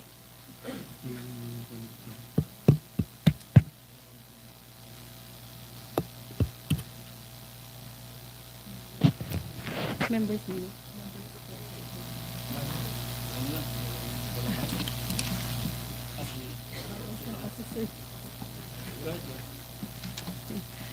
The following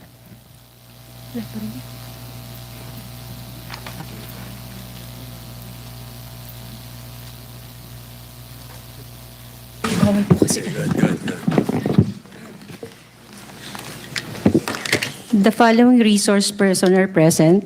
Congressman Leandro Legarda Leviste from the Department of Public Works and Highways, Undersecretary Arthur Bizar, Undersecretary Ricardo Bernabe. From the Department of Justice, Secretary Frederick Vida, Prosecutor General Richard Anthony Fadulion, Mr. Manuel Bonoan, Mr. Gerard Pakanan, Mr. Gerald Opulencia,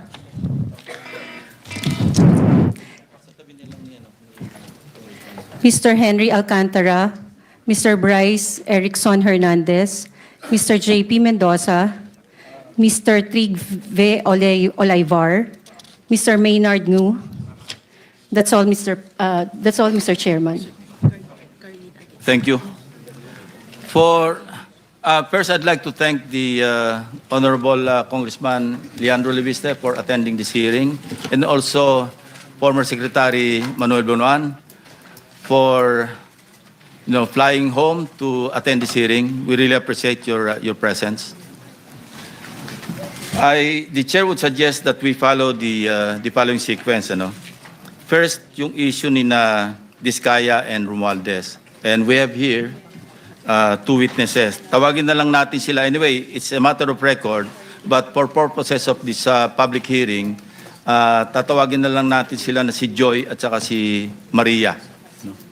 These are staffers of the tenants, the former tenants of the former owner of the resident in South Forbes Park in Makati City, yung lessor noong former owner. Mr. Ocampo. The next will be, Mr. Chair? yeah, yung next will be, yes, Mr. Budgetary. I'm just wondering, Mr. Chair, we have a guest that's who did, and then who was this individual, Yeah, Mr. it is Chair? upon the request, but the names are already in our notices, so invitation. So the committee members will have properly identified them already. Thank If you saw the invitations. Thank you, Mr. Chair. It is upon the request na kung pwedeng wag ipakita yung kanilang mukha, no? All right, Mr. Chair. For Thank obvious you. reasons, for Thank security reasons. Now, second will be grid coordinates, and we'd like to invite Undersecretary Arthur Bistar to present and show us, the members of the committee, bakit bali-baliktad o mali-mali yung mga grid coordinates as submitted to the Office of the President, specifically sa PMS. No? So, Secretary Bernardo is here so he can also respond and explain. Third will be, andiyan ba si Yusek Bernardo?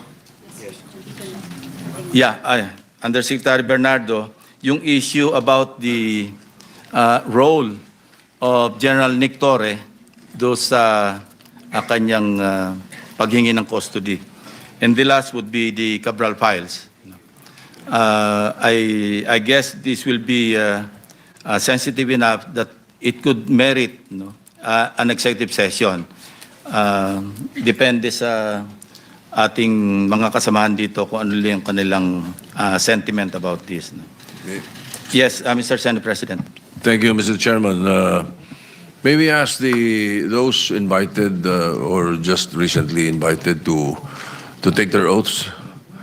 And I would like to find out, well, as usual, I'm here to listen, but I'd like to find out who, through the Secretary of the Blue Ribbon, who responded to the subpoena that I have signed and have issued recently. The 12 subpoenas that were released. May we find out who are here to attend because of the subpoena?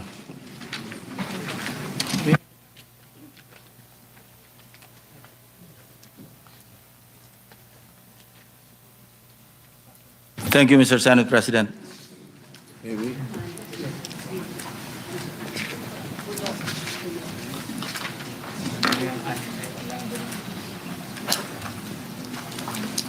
Well, mainly one of the reasons I'm asking for this is because we would like to find out who responded. And secondly, those who did not respond, and perhaps we may discuss it with the members of the committee for us to either ask for a show cause or issue a warrant of arrest for not responding to the subpoena of the Senate. We have done this before, numerous times.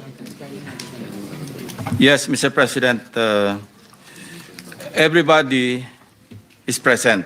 Lahat ng nakatanggap ng subpoena except former Congressman Saldico. So with that, shall we direct the Secretariat and Orly Gutesa for that matter? So i-direct na lang natin yung... Well, the two names that were mentioned, are they represented here somehow? There are no representatives, Mr. President. Therefore, I would like the committee to look into the possibility of issuing a warrant of arrest for both. Thank you, Mr. Chairman. In deference to the latest Supreme Court ruling, Mr. President, show cause order na muna natin. And if not satisfactory, saka natin i-cite for contempt and eventually mag-issue ng warrant of arrest. Yes, that was the reason I was asking if there was a possibility of a representative from any of the two. Nevertheless, we leave it to you, Mr. Chairman. Thank you. Thank you, Mr. President. The Secretariat is directed to issue show cause orders to Congressman Elizalde and Orly Gutesa. So with that, let me recognize first, kindly administer the oath to the new attendees.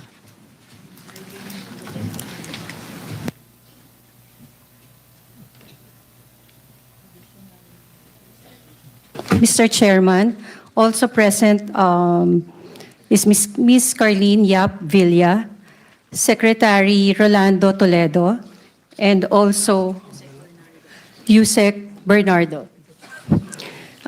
Those who are here for the first time, kindly stand up and raise your right hand. Do you solemnly swear to tell the truth, the whole truth, and nothing but the truth in this proceeding?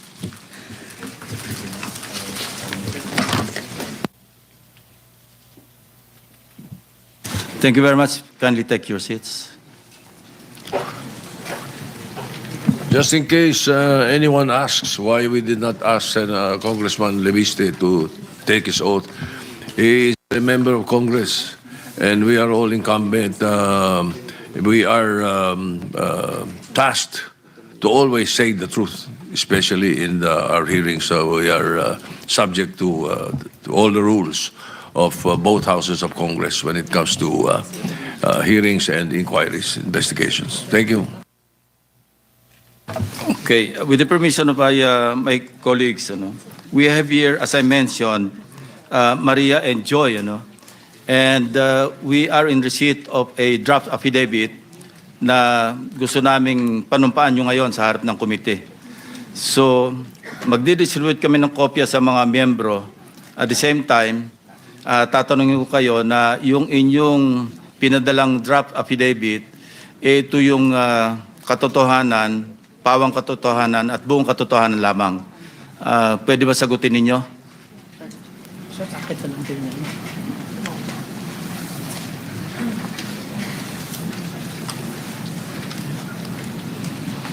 Wala pa ba rito? Okay. While waiting for the two witnesses, we proceed na lang kay Undersecretary Ato Bisnar with some presentation because ang issue rito is yung reports na deliberately, di umano, allegedly, nang sinabite ni dating Secretary Bonoan sa Malacanang ay mali-maling grid coordinates. So, Undersecretary Bisnar, can you make your presentation? And after that, we will ask Secretary Bonoan to respond. Yusek Bisnar. Mr. Chairman, if I may, we will present po the preliminary findings of the ICI and yung factual lang po yung mapakita ni Yusek Bisnar. But for the final report with regard to the 421, we would defer to the ICI to render the final report po. Thank you, Undersecretary Bernabe. Undersecretary Bisnar is recognized.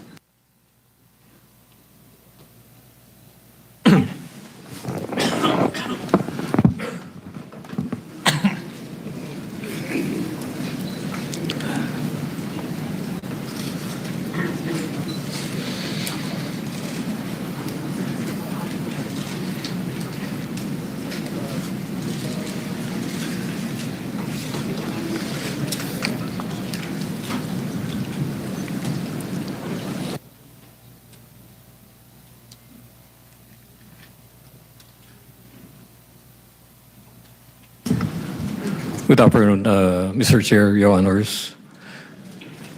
This presentation will focus on the physical validation of flood control projects by the DPWH in support of the ICI.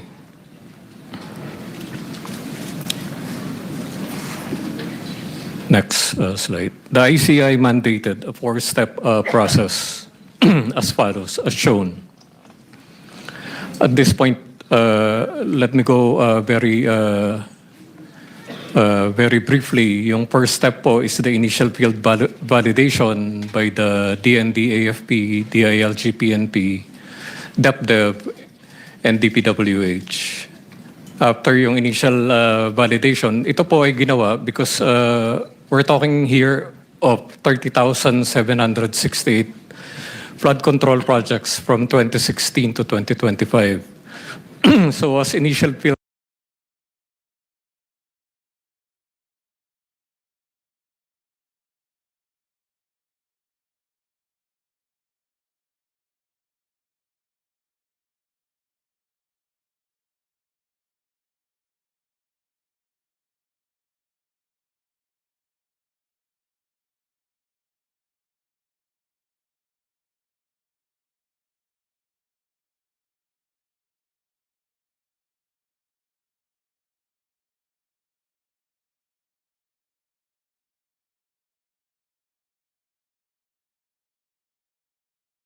defense a chance to answer. But on another sense, it's unfair.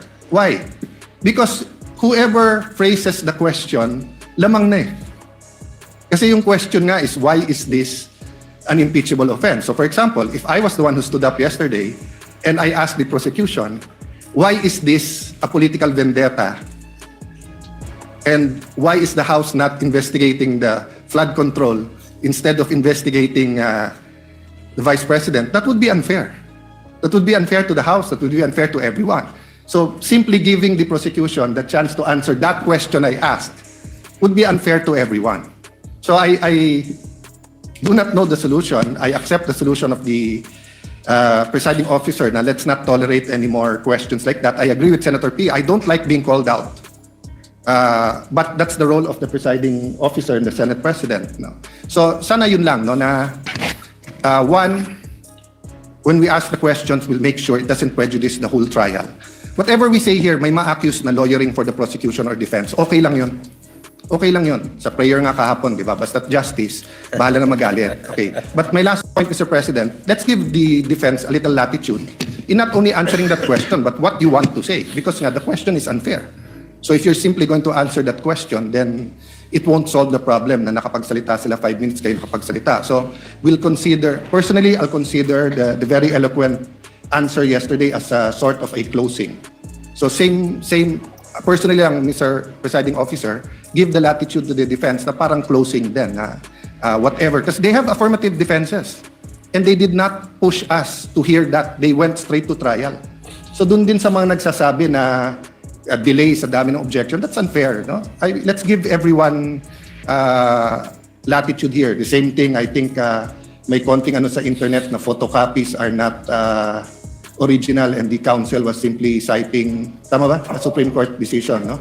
And the rules of court. And the rules of court. So I'm just saying it's an emotional issue. So all of us will be hit, badgered, whatever. I think trabaho naman nung witness natin, bantayan yung internet. So as long as hindi foul, hindi threat. But having said that, Mr. President, let's give each other leeway, but only to the point that the trial will not disintegrate, di ba, into a political fiasco or circus. Thank you, Mr. President. The remarks of Senator Judge Alan Cayetano are noted. Senator Judge Pia Cayetano.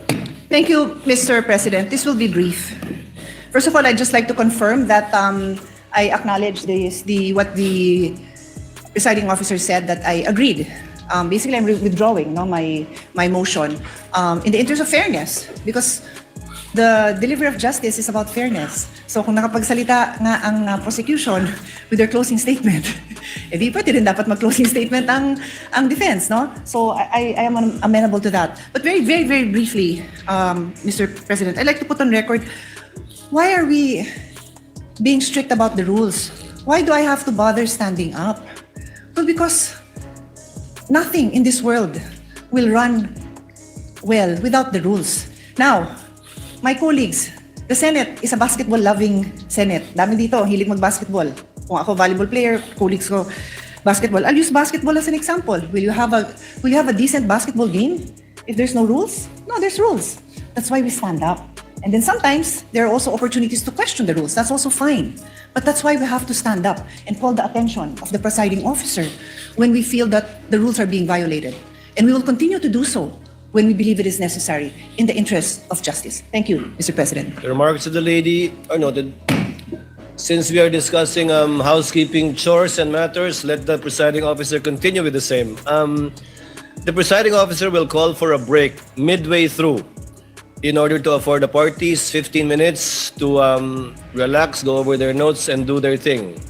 In regard to senator judges or counsels for the parties who are not on deck, you're free to answer the call of nature in the least disruptive manner possible and return afterwards outside of the 15 minutes that we will be doing halfway through the proceedings. And finally, a request has been brought to the presiding officer to request as well the senator judges to lower the tone of conversational voices, because I think where you're seated is an echo chamber. Naririnig sa iba't ibang sulok ng plenaryong ito. yung mga sinasabi din ninyo at hindi rin nakakapag-concentrate yung ilan sa ating mga kasama na nakaupo sa paligiran ninyo. Just a reminder, and for one last reminder before I recognize counsel for the respondent, Mr. Calilong, you will be testifying once again and will be undergoing cross-examination under the same oath Yes, Your that you Honor. took yesterday. Do you understand that? Yes, Your Honor. Thank you, counsel for respondent. Attorney Narvasa, if you're ready, you may proceed with your cross-examination. Your Honor, may I be allowed to approach a witness? You may do so. Thank you, counsel. Your Honor. Good afternoon, Mr. Calilong. Good afternoon, sir. During your direct examination, you testified that you were trained on photo and video authentication. Yes, sir. You said that you were trained for 2 weeks? Specific for photo and video, sir. Sir, my questions are answerable by yes or a no. Could Yes, you please constrain yourself to these questions, unless I tell you, okay? Objection to that, Your Honor, please. And you got this training from Before counsel for respondent proceeds, counsel for the prosecutor, let the presiding officer Your Honor. recognize you first. You are so recognized, sir. What is your objection? Thank you so much. Inasmuch as I would like to accommodate the defense that in asking the question that the witness is to be limited to a yes or no question, Your Honor, please. Unfortunately, Your Honor, please, that's not sanctioned in the rules. There's nothing in our rules that would allow a defense to constrain a witness, even on cross-examination, to answer the questions by a yes or no answer. It's not in the rules. So, Your Honor, please, we cannot constrain a witness to answering either a yes or a no. The witness should be able to qualify. The usual answer by the defense is that it could be handled by the prosecution on redirect. But that is not the case, Your Honor, please. So long as there is nothing in the rules that would allow the defense to constrain the witness to answer yes or no, the prosecution will vehemently object to that, Your Honor, The please. presiding officer May I, Your overrules Honor? the presiding officer overrules the objection. The counsel for prosecutors can make a continuing objection regarding this matter, but it is the position of the presiding officer that the witness is seasoned enough. According to his testimony yesterday, he has attended over, if I recall correctly, 30 hearings already. So he would know how to respond and to explain if the need would arise, and it's up for counsel for the respondent, if at all, to strike out whatever answers that are not responsive to his question. Counsel for respondent may proceed. Thank We you. would abide, Your Honor. We would abide. Thank you, counsel for the prosecutors. And you testified that you got this training from MaxCore Interventures, Yes, correct? sir. And you said that the training you got from MaxCore Interventures was in digital forensics. Yes, sir. I have with me an articles of partnership of MaxCore Interventures Co. You see that it states that it is the articles of partnership of MaxCore Interventures Co. Your Honor, may we allow Attorney Stephen Magallon to also approach the witness stand to peruse the document. And of course, at this juncture, Your Honor, please, I have two objections. I have no question yet, Your Honor. I am objecting to the witness being shown an articles of incorporation, a Articles of partnership of a partnership, Your Honor, please. Anyways, since the question has not been asked, I will... Let us wait for the question, counsel. In the meantime, the presiding officer allows counsel for the prosecutors to examine the document being presented to the witness. And Your Honor, for the reference of the senators, we are flashing this articles of partnership on the screens. Sir, please take a look at page 2 of these articles.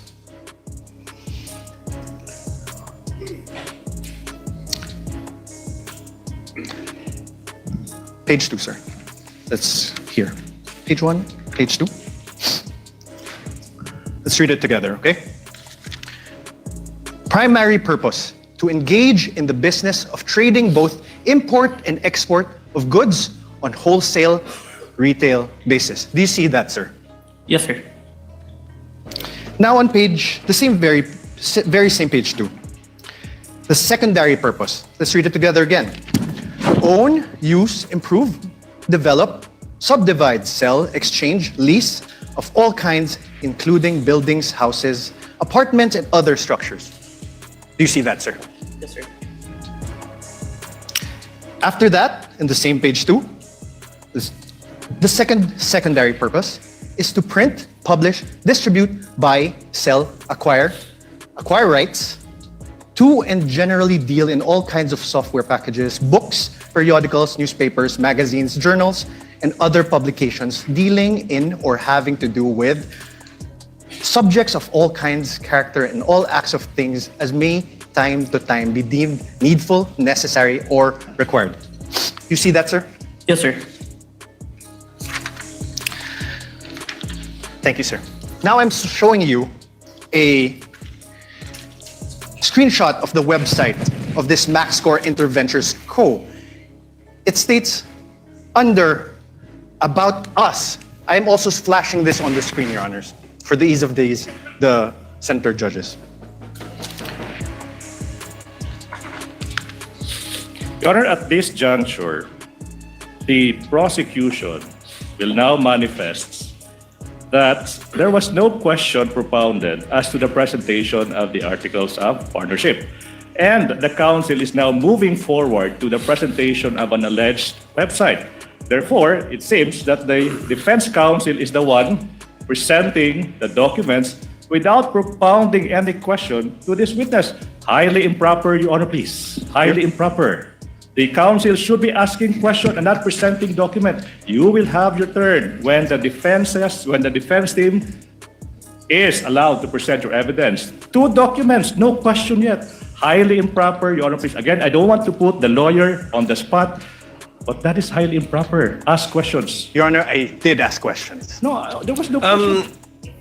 Can we ask that the transcript be read back? Counsel, kindly proceed. Thank you. Counsel for the prosecutors, with the understanding that Mr. Calilong is not testifying as to the truth of whatever counsel asked him or what he read, because clearly he's not competent to testify as to the truth of what is contained in the articles of partnership.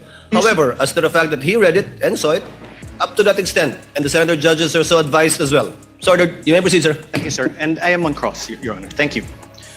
Sir, under the words About Us, it says MaxScore Interventures has been established as a one-stop source of different products and services intended for both government and private institutions.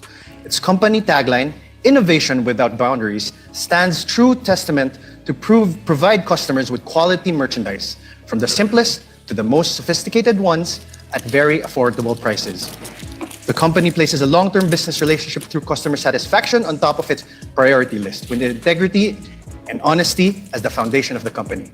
It envisions to evolve into excellence amidst the competitive pace of information technology. You see that, sir? Yes, sir.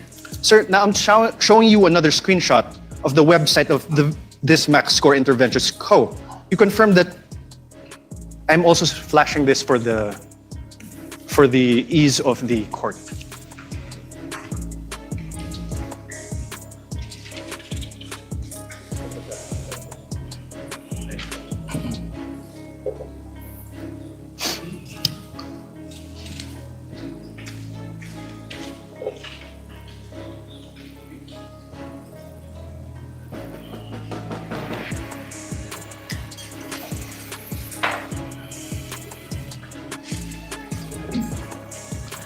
Sir, At this point, Your Honor, please, allowed. The prosecution is allowed.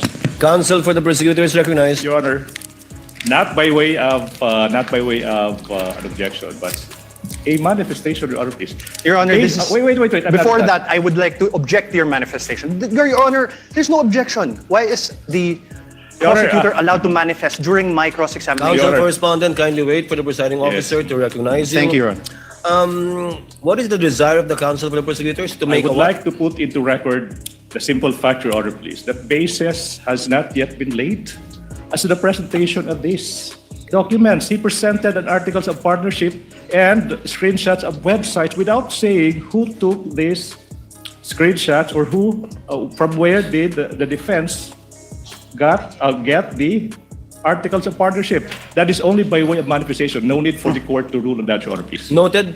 Earlier ruling of the presiding officer stands. Counsel may proceed. Your Honor, may I respond? No need, counsel. It was not an objection. Please proceed with your cross. Thank you, Your Honor. May I also state a manifestation, Your Honor? Your Honor, the basis of the defense was laid. For the record, the chair will allow it just this Thank you. once, please. The basis of the defense was laid when we asked him whether he testified that he got his training as an expert witness from MaxCore Ventures. That's basis, Counsel, Your please proceed. Thank you, Your Honor. Sir, could you take a look at this? Under the words "our products," the products seen there are office supplies and equipment, ICT equipment, software and hardware, investigative equipment, hardware and software, emergency response software, and CCTVs. Do you see that? Yes. Thank you. Mr. Calilong, are you a lawyer? No, sir. Yesterday, you testified that you signed the affidavit of investigation dated February 10, 2025. Yes, sir. Your Honor, may I request a copy from the prosecution? I think it is Exhibit P-4-3 in series. P-4-3 series. Your Honor, please, manifestation. The witness, number one, mentioned the affidavit of investigation, but that the witness did not identify the documents. So for the record, Your Honor, please, that document is not yet presented in courts as the documentary evidence, Your Honor, please. So highly improper for the defense to elicit that document through this witness precisely because this witness did not yet identify the affidavit of investigation, Your Honor, please. Which exhibit is this? I believe he did, Counsel, but which exhibit is this? Exhibit P-4-3 to Exhibit P-4-3BB, Your Honor. Your Honor, please, if I may, it was not yet identified, but it's pre-marked, Your Honor, please, to be presented by our next witness, Attorney Jeremy Lotog. So highly improper, in as much as we want to accommodate the defense. So who is the signatory in that document? Is it Your Honor, Mr. Calilong is a signatory to that document. Is one of the signatories? Yes. Is one of the signatories? But the counsel for prosecutor is correct. This document has not yet been identified by any of the witness for the counsel for the prosecutors. You will get your chance, counsel for the respondent, when Attorney Lotok testifies later, which I believe this is the only exhibit that he will be testifying to. All right, Your Honor. Kindly proceed, counsel. You mentioned a affidavit of investigation, correct? Yes, sir. And this affidavit of investigation, you sent a copy to the House of Representatives Committee on Justice. Yes, sir. You identified it during the House Committee hearings on April 29, 2025. Yes, sir. I'm showing you now an affidavit of investigation. This is marked as Exhibit D-4-46 and series, Your Honor. D-4-46 and series. Is there a counterpart marking from the counsel for prosecutors? Yes, Your Honor. This is P-4-3 to P-4-3BB. Thank you. For the record. This annex of this affidavit of investigation has appendages, correct? Annexes. Yes, sir. And it forms a whole, correct? Yes, sir. Okay. Sir, do you confirm that you signed this? I'm one of the signatories, sir. Do you want me to have him identify signature? Okay. Your Honor, do you have here, sir? Kaso lang, sir, yung sinumpit emote po, I withdraw, Your Honor. Apart from this affidavit of investigation, dated February 10, are you aware if there is another affidavit of investigation executed by the NBI represented by the Cybercrime Division in relation to this case? This is the only one that is submitted, sir. No, executed, signed. My question is The defense executed. cannot argue with the witness, Your Honor, please. The witness would know how to respond, counsel. If he is not responsive to your question, do not argue with the witness. Yes, Your Honor. Phrase. Apart from this affidavit of investigation, are you aware if there is any other affidavit of investigation signed by the NBI represented by the cybercrime. Okay, at that juncture, I have to object. Vague, Your Honor, affidavit of investigation Related to this NBI, case, Your there could Honor. be thousands. Related of to this documents. case. If the witness knows, witness may answer. Is there any other affidavit of investigation executed by the NBI cybercrime in relation to this case, witness? As far as I remember, sir, this is the final affidavit of investigation, sir. Final affidavit. Are you sure, Agent? Let me remind you that you are under oath. Yes, sir. I have with me a certification, a DOJ certification, executed by J.V. Lawrence B. Bandung, Senior Assistant State Prosecutor J.V. Bandung. For the record, Your Honor, this is Exhibit D-4-29 for the defense. Do you see this, sir? Yes, sir.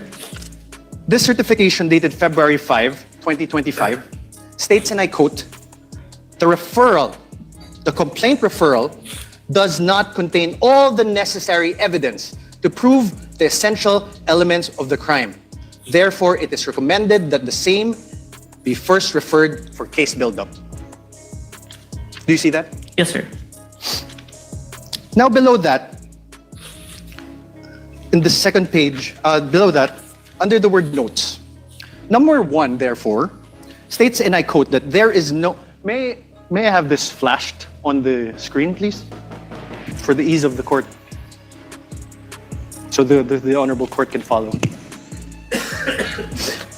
Under notes again, sir. For the record, Your Honor, we are flashing the certification on the screen. Under notes, sir, number 1, therefore, states, and I quote, there is no affidavit of the persons who recorded the video entitled VP November 23 Press Con at Batasan through open broadcast software, OBS, and in turn stored it in a digital video disc. Do you see that, sir? Yes, sir. Let's go to page 2. On paragraph 7, it states, and I quote, one of the elements of the crime of grave threats is that the offender threatens another with infliction upon the latter's person, honor, or property, or upon that of the latter's family of any wrong amounting to any crime. In the instant complaint, only the NBI executed an affidavit and there was no participation on the part of the offended parties, as it appears. NBI is not the offended party for the crime of grave threats. Do you see that? Yes, sir. Above this, in paragraph 6, it states that, and I quote, only the minutes of the meeting with several personalities and representatives from various media outfits were submitted. And although the minutes were signed, there was no individual affidavit executed regarding the contents of said minutes. Do you see that, sir? Yes, sir. On paragraph 5, it states that, and I quote, the affidavit of one Patria Morales mentioned that she stored these footages in a USB and submitted it to the NBI. However, there was no USB attached to the complaint, only a DVD was attached. There was no detail regarding the contents of this DVD. Do you see that, sir? Yes, sir. On paragraph 4, it states, and I quote, Annex L did not indicate who made such TSN. There was also no affidavit of the person who made the TSN. Do you see that? Yes, sir. On paragraph 3, it states that, and I quote, Annexes I and K, open parenthesis, DVDs with markings NBI-CNN-C-2412-43-6-2 and NBI-CCN-C-2412-436-2, close parenthesis, were not accompanied by an affidavit of the record and TSN, also affidavit of the one who will execute the TSN. Yes, sir. On paragraph 2, it states, and I quote, the press briefing conducted on October 18 was not recorded and or stored in the DVD, no video submitted, and there was no TSN of the said briefing and the necessary affidavit of the person taking the CSN. Yes, sir.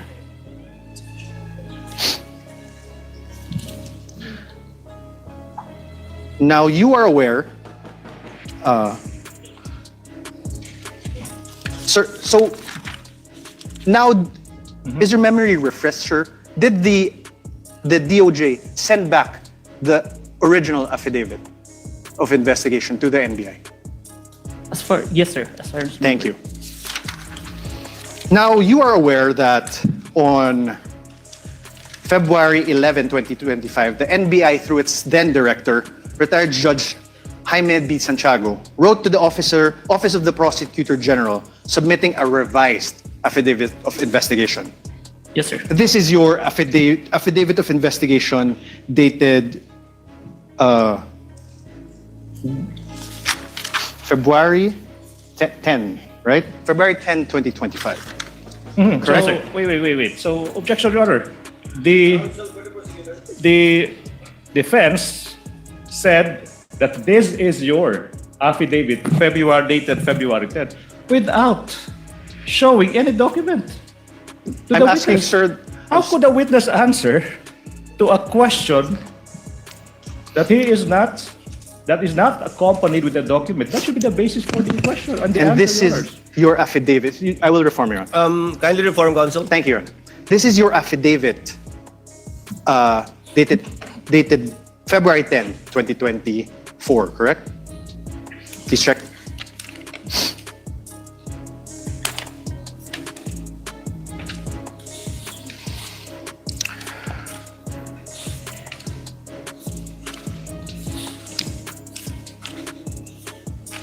Sorry, sir.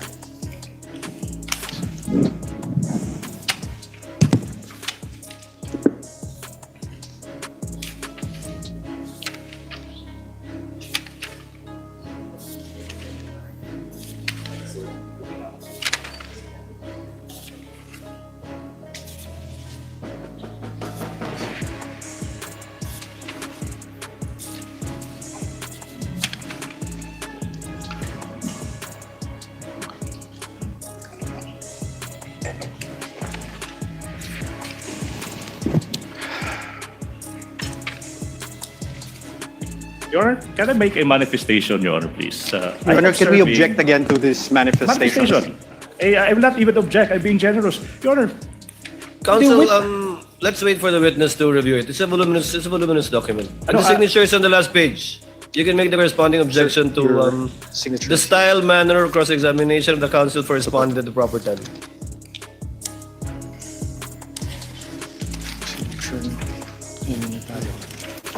And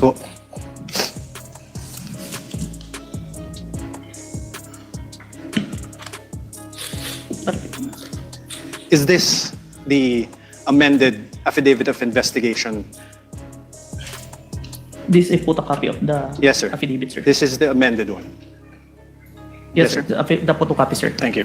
With the permission of counsel, Mr. Calilong, what was the date of the first affidavit you submitted that was returned by the DOJ to the NBI? As far as I remember, January 30, and was when the certification was issued, we complied with the requirements and submitted it on February 10. Have you identified that affidavit of investigation dated January 30 in yesterday's proceedings? No. Yes or no? Sir? Have you identified the January 30? The one that I identified, Your Honor, is the authentication, Your Honor. Not the affidavit of investigation. So you have not done so? Yes, sir. This one, you have not done so too? Yes, Your Honor. For the record, counsel, you may proceed.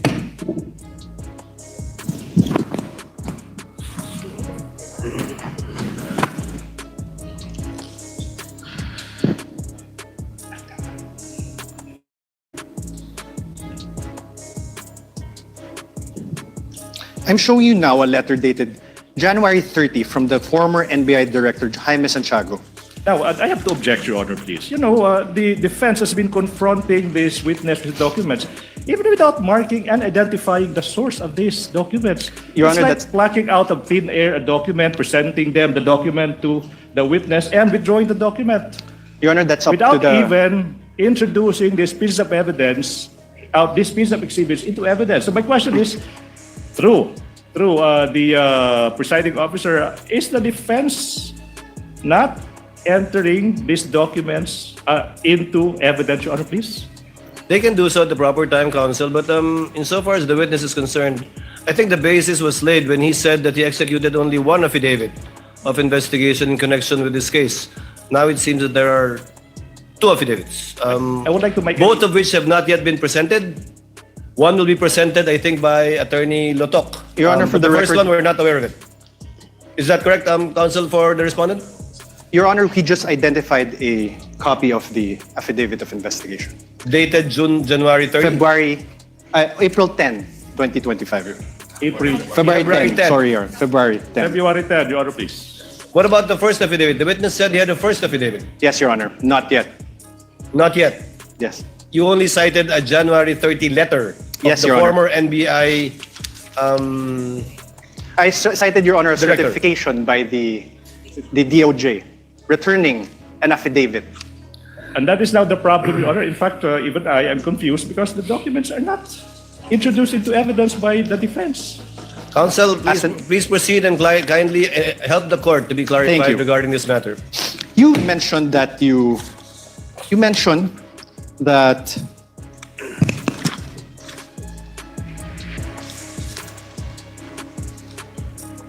that you were aware that the then director, retired Judge B. Santiago, wrote to the office of the Prosecutor General submitting a revised affidavit of investigation on February 11, 2025. I'm showing you now that letter dated February 11, 2025. For the record, this is Exhibit D-4-43 for the defense. Up for the defense, you mean pre-marked, I suppose. Because when you say marked as evidence for the Pre-marked. defense, it's not yet. Your turn has, you have yet to present your exhibit, so it should be pre-marked, Your Honor, please. No, it's pre-marked, and I believe both the defense and the respondent and the prosecution also have common pieces of evidence which you decided during pre-trial. This is not one of them, which you decided during pre-trial to be marked It's separately. not one of those few common pieces of evidence. Yes, there are a few. Sir, Please proceed, counsel, for the respondent. Witness the answer. there is a signature above the name Judge Jaime B. Santiago. Whose signature is that? Your Honor, now I would like to object to the relevance. A letter is being, the witness is being confronted with a letter coming from the former NBI Director, Judge Jaime B. Santiago, and this witness is now being asked to identify whose signature is that. That's obvious. I'll allow it conditionally if you can show the relevance insofar as your ability to test the credibility and the accuracy of the witness is concerned. In the meantime, I'll allow it. Kindly show the connection, counsel. Thank you. Sir, whose signature is this?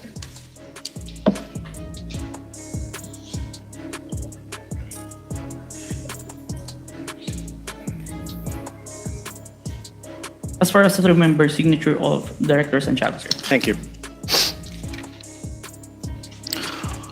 On the last line of the letter, on the fourth page, sir, please take a look. Last line.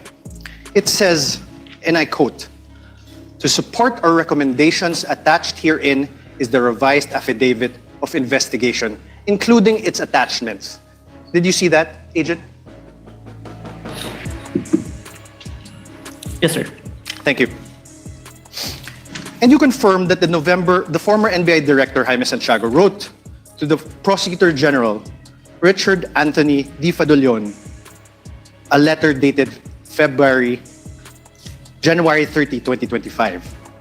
This is one of the documents that you submitted to the Committee on Justice, correct? Where's... Okay, I will show you now. May I have this flashed on the screen?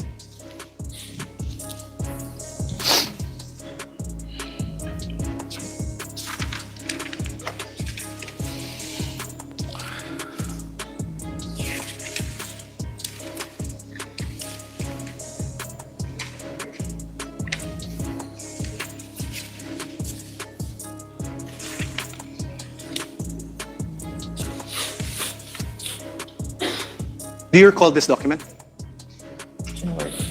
Yes, sir. Yes.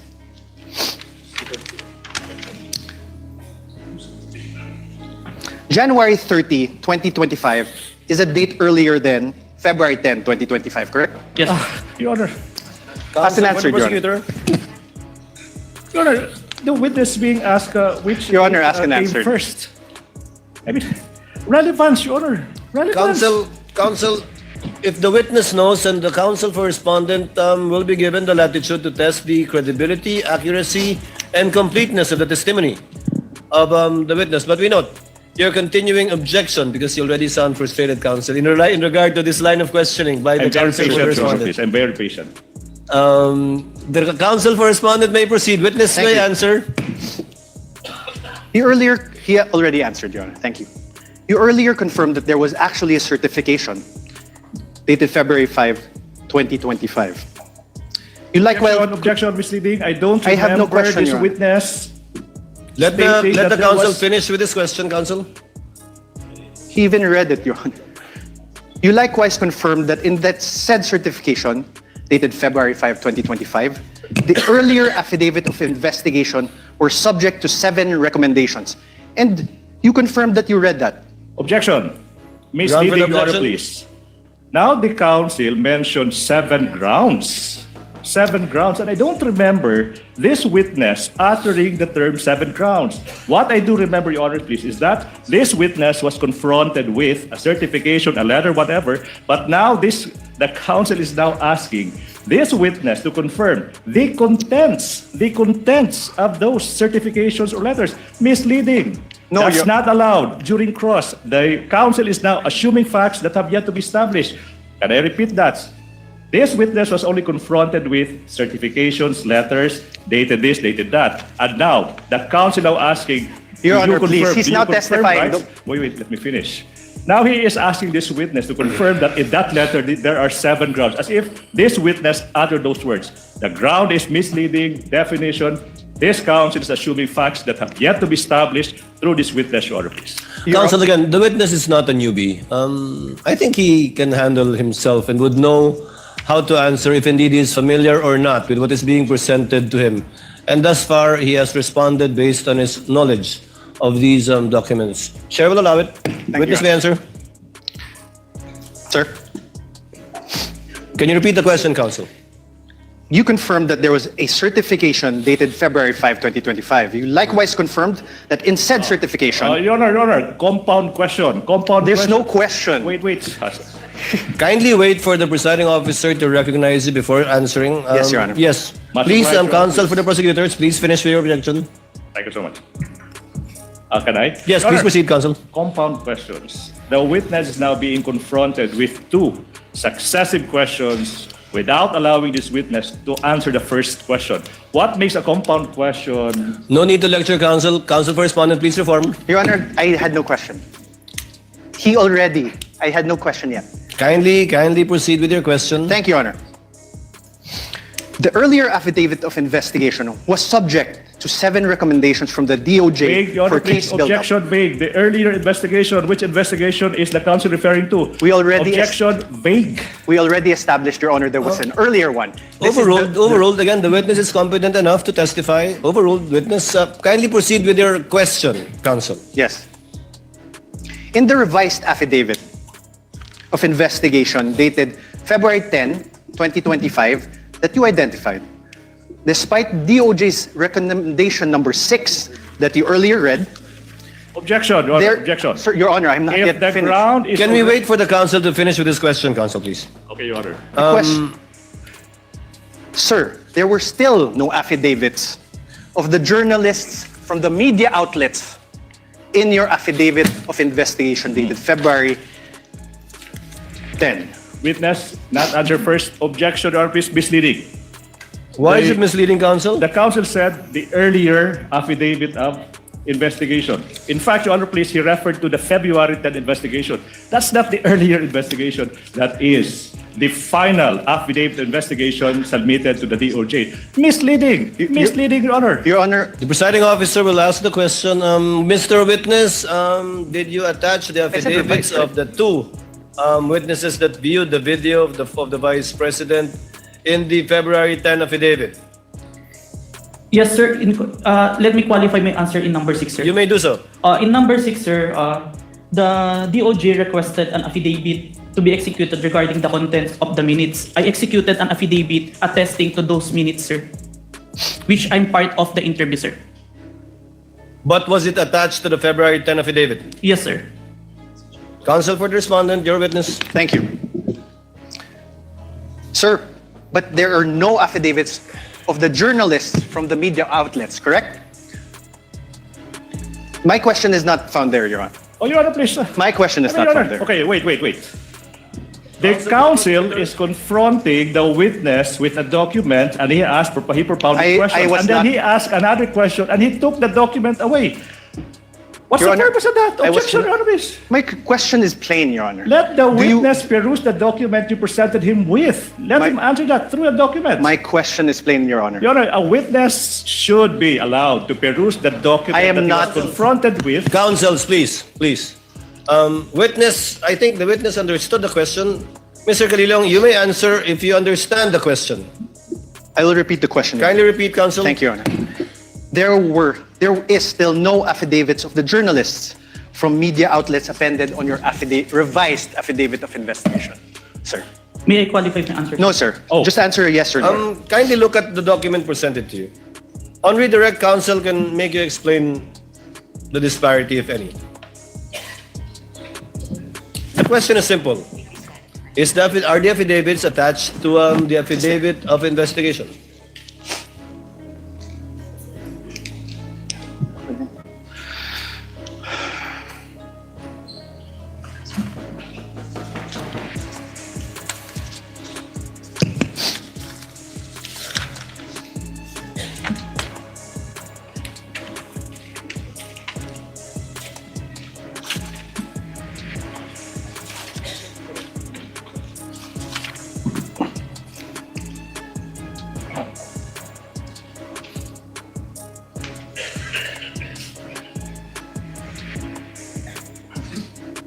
May I see the question number 6? Your Honor, my question does not relate to question number Kindly 6. show the witness, counsel. I If will. it will enable him to give an intelligent answer Can we to your please question. slash certification and put it to paragraph number 6? The paragraph number 6 states that only the minutes of meeting with several personalities and representatives from various media outfits were submitted. Although the minutes were signed, there were no individual affidavit executed regarding to the content of the minutes.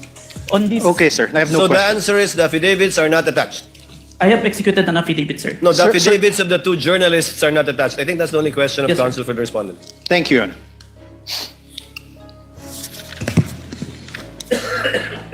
Instead, sir, as you confirmed, what you appended to the affidavit of investigation are affidavits of NBI agents, correct? Yes, sir. Not the journalists who were present The one during the November 23, 2024 press conference. The one who interviewed, sir. Yeah, the one into it. Not the journalists. Yes, sir. Ask and answer, Your Honor. Sir, in the revised affidavit of investigation dated February 10, 2025 that you identified, despite DOJ's recommendation number 7, can we show again DOJ recommendation number 7? In the certification dated February 5, 2025, it is still the NBI Cybercrime Division that is the complainant. I believe this is answered on the letter of the director, sir. Sir, my answer is answerable by yes and no. The complainant is still the NBI Cybercrime Division. Yes, sir. Thank you. The supposed offended parties in this case would be President Bongbong Marcos, Yes, sir. the First Lady Lisa Marcos, Yes, sir. the former Speaker of the House Martin Romualdez. Yes, sir. Did President Marcos appear before the NBI during its investigation? No, sir. Did the First Lady Lisa Marcos appear before the NBI during its investigation? No, sir. Did the former Speaker Martin Romualdez appear before the NBI during its investigation? No, sir. Sir, I'm showing you again for the record the affidavit investigation. Sir, did you attach to that affidavit of investigation dated February 10, 2025, an affidavit of the President Marcos? Only the responses, sir. Sir, listen to my question. That's Did the you- answer. Your Honor, he did not answer, so I'm entitled to That's ask his again. answer. Not responsive. The question was, Mr. Witness, Did you attach the affidavit of President Marcos to the February 10 affidavit? No, sir. Did you attach an affidavit of the First Lady, Lisa Marcos, on your affidavit? No, sir. Did you attach an affidavit of former Speaker Martin Romualdez on your affidavit of investigation? No, sir. To your knowledge, if you know, sir, did President Marcos file any criminal complaint against Vice President Sara Duterte as a result of the November 23, 2024 online press conference? He made a statement. No, sir. My question is, if you know, did the President file any criminal complaint against the Vice President? I have no personal knowledge. Did the First Lady Lisa Araneta Marcos file any criminal complaint against VP Sara? I have no personal knowledge. How about the Speaker Martin Romualdez? Did he file any criminal complaint against VP Sara as a result of the November 23, 2024 online press conference? I have no personal knowledge. Did you really investigate this case? Oh, Your Withdrawn, Your Honor. argumentative, Withdrawn. Your Honor, please. Withdrawn. Did you really investigate Withdrawn. this? How about Questions the been Speaker withdrawn. Martin Romualdez? In other words, sir, the alleged offended parties were not included as complainants in the case you filed with the Department of Justice. Yes, sir. Thank you. Please. Thank you. And despite the fact that the NBI Cybercrime Division did not comply with recommendations number 6 and number 7 in the certification date February 5, 2026, it nevertheless filed the revised affidavit of investigation dated February 10, 2025 that you identified today. Can I qualify my answer, sir? No, sir. Just answer with a yes or no. Witness may be allowed to answer according to how he wishes to explain. You may proceed, Mr. Witness, to answer. Yes, sir. Thank you, Your Honor. For this case po, we complied with the requirements of the DOJ. That's why we secured a second certification wherein our documents is enough for preliminary investigation, sir. Okay, thank you.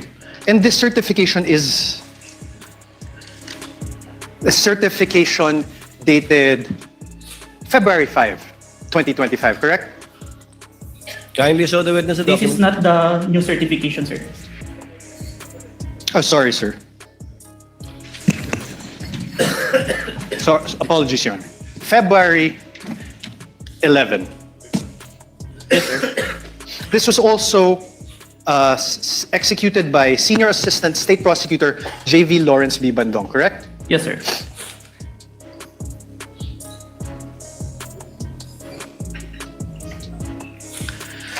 Now let's discuss the nature of the investigation you conducted.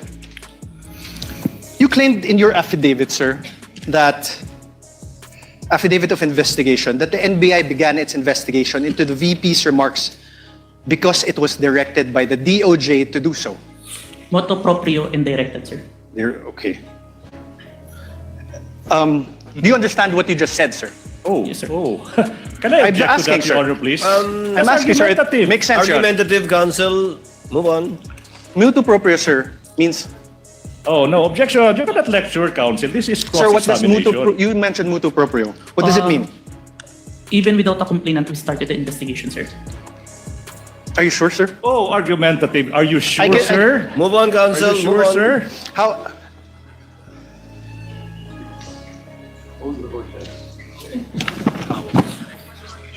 How about direct investigation? What does that mean? Your Honor. Okay, never mind. Directed investigation. What does that mean? There is instruction from above, sir. From? Above. From Above. upper. What does above mean? It may be the DOJ or the higher. Higher. What's higher than the DOJ? Based on that, it's only the DOJ, sir. Based on you said above the DOJ, sir. No, sir. Above the Sir, NBI, you said above. May I ask for a reading? Argumentative, Your Honor, Counsel, argumentative. counsel, again, I would have to sustain the objection. It is argumentative. I heard All the right, answer, and he meant as a general term above, but referring apparently to only the DOJ in this particular instance. We submit, Your Honor. Please proceed. You confirmed that the NBI Cybercrime Division is the complainant in the case against the Vice President, and that the DOJ filed this with the NBI filed this with the DOJ. Objection, compound, No, Your Honor. That's a no compound question, Your Honor. That was just a statement. Counsel, Oh, kindly wait. exactly. Your Honor, He's laying the basis for a question. Go to your question, counsel. Sir, the NBI, of course, you're from the NBI, is under the Department of Justice. Yes, sir. Your Honor, we can take judicial notice of that. We Your cannot- Honor, If I'm on cross, Your Honor. I know, but I'm on cross. there are things that No. will not be discussed. Your Honor, please. Counsel- Can I, Your Honor? Your Honor, please. Counsel, let's give him some latitude. Although second- although we Much obliged, Your can, Honor, much although we obliged. can take judicial notice of that, it's part of his cross-examination. Yes, thank you, Your Honor. The Secretary of Justice is meanwhile the head of the DOJ, correct? Yes, sir. It's the Secretary of Justice exercises control and supervision over the NBI. Yes, but even No more questions. The witness Yes is or no, answering. Mr. Witness? If you know, Can you repeat, sir? Mr. Witness. The Secretary of Justice exercises control and supervision over the NBI. Yes or no? We are under, sir. But we're independent. So you do not know. Oh, Your Honor, that's Sorry. argumentative. So Sir, you are do you- not know? All right, Your Honor. Are you aware of Book 4, Chapter 8, Oh. Supervision and Control of the Admin Code? Your Section Honor. 39. Your Honor, I have no Your Honor. question yet. Yeah. Please. Yeah. Section Counsel for the 39, prosecutor, let the counsel for respondent finish his question. Yes, Your Honor. Section 39 thereof, Secretary's authority. The Secretary shall have the supervision and control over the bureaus, offices, and agencies under him. Supervision and control. Sir, my question is this. Is the NBI, the National Bureau of Investigation, under a bureau under the Department of Justice? Yes, sir. Thank you. And sir, the President has control over all executive departments, correct? I believe so, sir. The DOJ is one of those executive departments, correct? Yes, sir. And the current President is Ferdinand Marcos Jr., correct? We agree to that. That's judicial notice. Your Honor, please. Yes There's or no no? other Yes. president. We Oh, only he have answered one already, Your Honor. president. Already asked and answered. The head of the executive branch is President Ferdinand Marcos Jr., correct? Yes, sir. The very same Ferdinand Marcos Jr., who you said was an offended party in the case against Vice President Duterte. Yes, sir. So, in other words, the NBI investigated and filed the complaint. The DOJ directed the investigation and will determine whether the case should proceed to court. And the alleged offended party, President Marcos, is the constitutional head of the executive branch, Objection. exercising control over both the DOJ and the NBI. I Your Honor, withdraw, Your Honor. I withdraw. I withdraw, Your Is the Honor. ground is- I withdraw. Oh, Your Honor. It's even more compound question. Nothing to object asking to. several Withdraw, subject Your Honor. matters. Withdraw. Withdraw. Counsel, move on. Withdraw. Sir, you testified earlier that you investigated the Vice President in relation to the press briefing that she conducted on November 23, 2024. Yes, sir. This investigation by the NBI Cybercrime Division was started after the conduct of the November 23, 2024 press briefing of the Vice President, correct? Yes, sir. So basically, to put it simply, the investigation was done after the supposed incident on November 23, 2024. The same day, sir. The same day, but after. Oh, Your Honor, the same day then after. Same, not responsive, Your Counsel, Honor. clarify your question. Same day, The same investigation was done after, later than, the supposed incident on November 23, 2024. Yes, sir. Thank you. You mean to say later that day? Yes, Your Honor. Because how can you investigate something that hasn't happened yet? Correct. Yes, Your Honor. Please proceed. Sir, you're not one of the participants of the press conference on November 23, 2025, correct? Yes, sir. So you do not have personal knowledge about what transpired during that press briefing, correct? It was live streamed, sir. You did not watch that live stream, correct? In real time. Yes, sir. You only acquired knowledge about it when you started investigating later that day. Yes, sir. You also do not have personal knowledge of the alleged threats made by the Vice President during that press briefing, sorry. After the press briefing. After. You only acquired knowledge about it when you started investigating. Yes, sir. You also do not have personal knowledge of the alleged assassin that was allegedly hired by the Vice President. It came to my knowledge upon... Personal knowledge, sir. No, sir.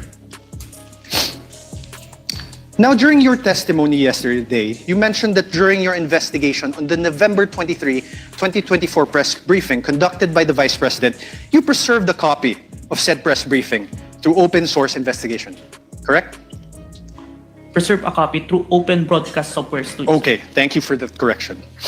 One of the videos that you were able to preserve in relation to your investigation is the screen recording of the November 23, 2024 press briefing conducted by the Vice President, right? Yes, sir. Your Honor, may I move that the very same USB be unsealed and shown by the prosecutor's Exhibit P-4-10 be unsealed and shown the witness. Counsel for the prosecutor, so instructed. Thank you, Your Honor.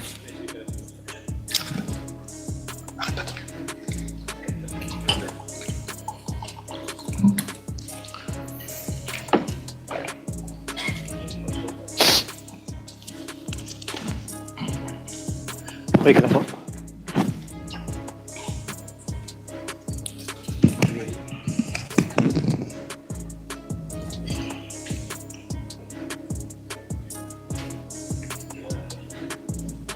Wait lang.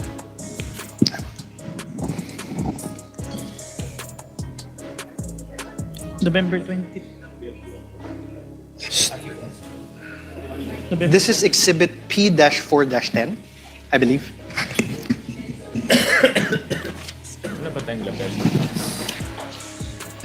Your Honor, may I request that he unseal the USB and that it be allowed to be played? Which part, counsel? Your Honor, we will play various parts of not the whole, That's what I was worried about. Yes, Your Honor. We understood by the faces of the honorable members of the court. So you will we will just play parts. Yes, Your Honor. Of it, and you identified, I presume, the time stamp. Yes, we have, Your Honor. I will get to that. Witness may open the seal. Thank you, Your Honor. And counsel for the prosecutors is instructed to accompany one of the counsels for the respondent in the tech booth to make sure that it's the same USB being presented.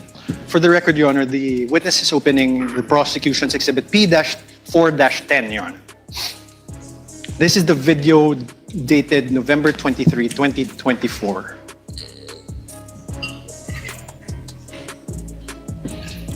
I have unsealed the flash drive, sir. Counsel this with understanding, okay, very much like yesterday, that this USB will again be sealed and signed by both parties. Yes, Your Honor. Your Honor, may we request that this be played? Here, brother. Sorry. Counsel for the prosecutors, kindly accompany a representative from the counsel of the respondent to the tech booth to make sure the same USB to be played. Kindly just guide us through, Counsel Attorney Narvaez, as regards to timestamps. Thank you, Your Honor. I will. Please don't forget your promise that it's not going to be the whole 2 hours. Yes, Your Honor.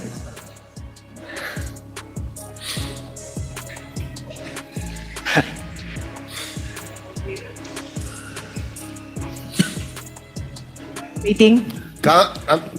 Senator Judge Pia Cayetano, what is your pleasure, ma'am? Yes, if it's possible, Mr. President, if our secretariat can install a monitor here because magkaka-stiff-neck na po ako watching this. And it really doesn't look nice that I'm slouched there looking this way. So, and then this one here is a little bit, not for videos, but for the copies of affidavit, it's quite difficult.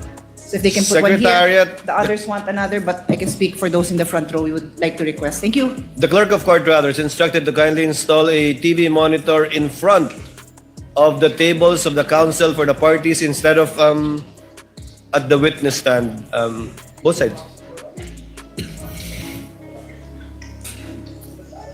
Underneath the table of the counsel for the parties, Senator Judge Pia.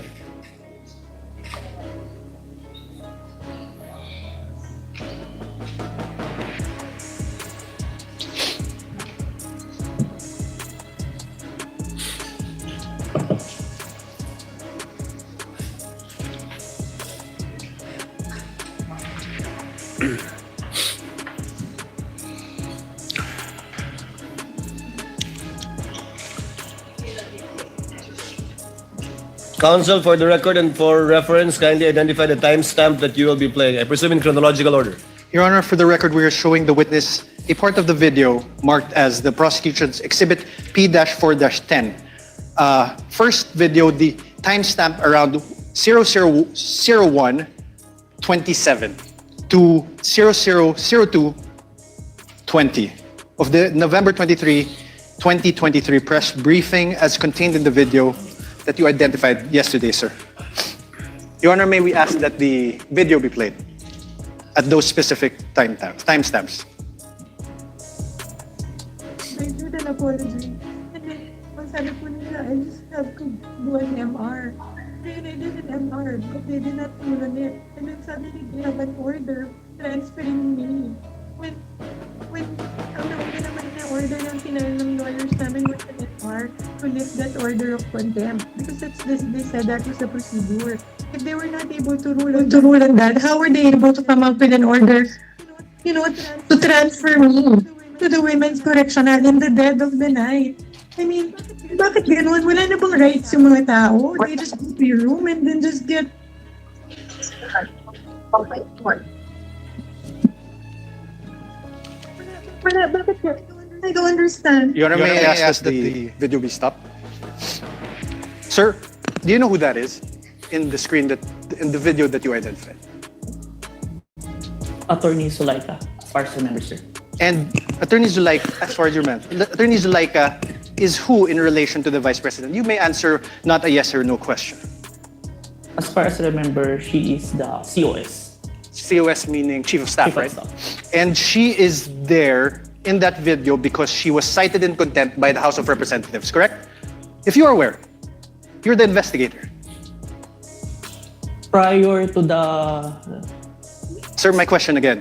The witness Let is the about to witness answer. answer. Witness was in the process of answering. Prior to the scene, I have no personal knowledge, but based on her statement during the video, I think it was mentioned. So you didn't investigate the things that happened prior to the scene, correct? Sir, yes or no? We have investigated, sir. You didn't investigate. Oh, I did, sir. That's why there's an October 18, sir. So what happened before that? If you investigated, what I would happened? say I don't have personal knowledge, sir. Sir. Because I'm not present during that time, sir. Witness is not responsive. The question was, what happened prior to this video, this particular clip of the video, if you know, given that you investigated the incident, as you said? As far as I remember, there is a hearing in the House of Representatives. What committee, sir? I can't remember the committee, sir. What happened, sir?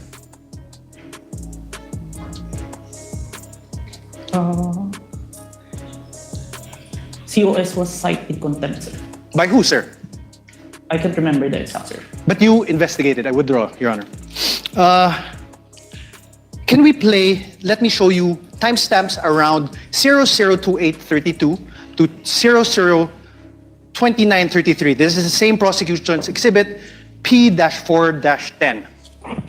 That is the video you identified yesterday. Your Honor, may we request that that video be played? Hindi ako lalabas. Hindi ako lalabas. Pwede mo tanong. And sorry, just like Jason, sorry.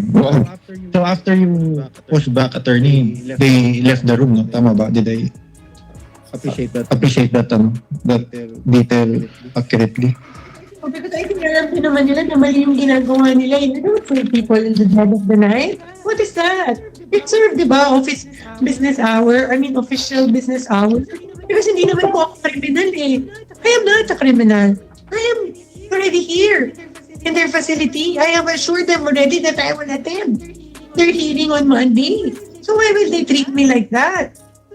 So that's why I said I want my lawyer. Stop, please. Sir, did you consider this in making your evaluation in the revised affidavit of investigation dated February 10, 2025? Yes, sir. Thank you. Now let me show you timestamps around 003305 to 003432 of the November 23, 2023 press briefing as contained in the video that you identified yesterday, the prosecution's exhibit P-4-10. Your Honor, may we request that You're online, ma'am. Go ahead, ma'am. Go ahead. I would not have pushed that there by myself if I did not feel that I was being threatened. My life is being threatened. And I'm sure you saw in the hearing that my back hurts. I cannot lift everything. I cannot. But dahil natakot ako, I feared for my life. I really pushed that myself. Because hindi lang ito harassment. This is really a threat to my life. They gang up on you in the middle of the night? Huh? How is that done? Isn't that a threat to my life? Alam nila na I'm sick. I have said that repeatedly when the doctor came here. Stop. Thank you. Sir, did you investigate the threats to Attorney Zuleika's life? We need a complaint for this one. That's why Yes or no, sir? Did you investigate? we did not, because there's not You there's did no not. complaint. Okay, thank you. The motto pro. No question, sir. If the witness may be allowed to answer, Your Honor. I had no question. Already answered. Did you consider this part in making your evaluation in the revised affidavit? Asked and answered. He said This is yes a different earlier. part, Your Honor. This is a This is a different different part. Did you Who does the consider answer? this part in your evaluation, the revised affidavit of investigation dated February 10, 2025? Yes, sir. Okay, so despite considering these parts of the aforesaid videos, the NBI still recommended the filing of complaints for grave threats and inciting to sedition only against the Vice President. Yes? May I qualify my answer, sir? No, sir. Yes or no? There's a reason why Sir, your counsel may ask you questions. This is my turn. Proper Sir? subject matter for redirect. So, despite Counsel, considering these parts of the videos shown to you, the NBI still recommended the filing of complaints for grave threats and inciting to sedition against only the Vice President. Yes, sir. Now, in the revised affidavit of investigation dated February 10, 2025, in page 15, paragraph 40 thereof, it is stated there, and I quote, "We unanimously believe that Vice President Duterte may be held liable for grave threats defined and penalized under Article 282 of the Revised Penal Code, and inciting to sedition defined and penalized under Article 142 of the Revised Penal Code in relation to RA 1017-5 or the Cybercrime Prevention Act of 2012. You see that, sir, right? Yes, sir. This conclusion was reached by you together with other affiants of the revised affidavit of investigation dated February 10, 2025, correct? Yes, sir. Now, sir, you mentioned that you're not a lawyer, right? Asked and answered. Asked and answered. To date, Go on, we are counsel. aware, are you aware if any court has convicted the Vice President for grave threats over what transpired on November 23, 2024? As far as you know, not yet, sir. Not yet. As far as you know, Mr. Witness, as far as you know, no. No, sir. Proceed, counsel. To date, thank you, Your Honor. To date, are you aware if any court has convicted the Vice President for inciting to sedition over what transpired on November 23, 2024? No, on my personal knowledge, sir. Thank you. But you're the complainant, right? Argumentative, Your Honor. I was just asking. Sustained, move Asked on. and answered. Argumentative. Let me withdraw your question. Improper.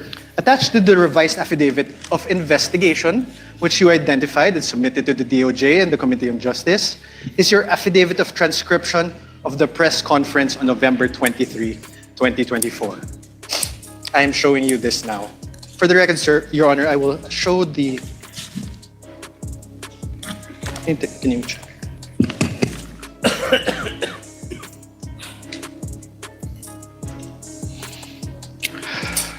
Sir, please take a look.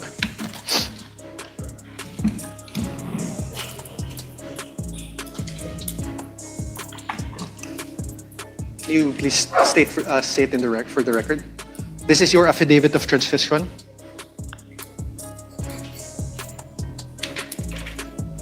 Yes, sir. This is a photocopy of my affidavit of transcription, sir. This refers to the press conference on November 23, 2024.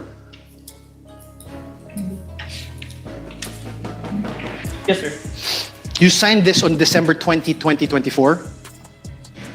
Yes, sir. Sir, please take a look at your paragraph 2. Let's read it together. In relation to the ongoing investigation, the undersigned was tasked to transcribe the screen-recorded video of the press conference of Vice President Sara Duterte on 23 November 2024, which was saved on a DVD. You read that, sir? Yes, sir. On paragraph 3 thereof, let's read it together. Undersigned transcribed the video mentioned above which resulted in a CCD transcript hereto attached. Yes, sir. You read that, sir? And 4, I hereby certify that the above-mentioned digital evidence has been faithfully transcribed and that has not been edited, altered, or changed in any way. Did you read that, sir? Yes, sir. And I am, on number 5, paragraph 5, I'm executing this affidavit to attest to the truth of the foregoing facts and circumstances and for whatever legal intent and purpose it may serve. Did you read that, sir? Yes, sir. These statements of yours, this affidavit of yours, these were all done under oath, correct? Yes, sir. And you were offered as an expert in digital forensic examination with a whopping 2 weeks of training. Do you confirm that transcription of the screen-recorded video of the press conference of VP Sara Duterte on the 23 November 2024 has been faithfully transcribed? I don't remember that I was introduced as expert by a competent witness. Okay, sir, but my question is, the press conference of VP Sara Duterte, the transcription of the screen-recorded video of the press conference of VP Sara Duterte on 23 November 2024 was faithfully transcribed by you? Yes, sir.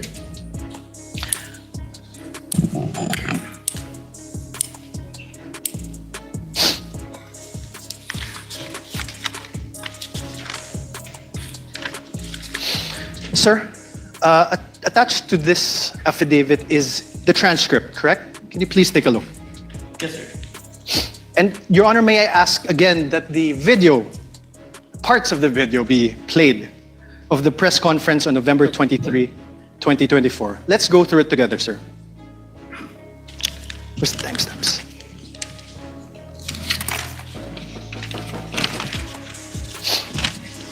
First, let's go to around timestamp 00446. Your Honor, may I request that the video be played?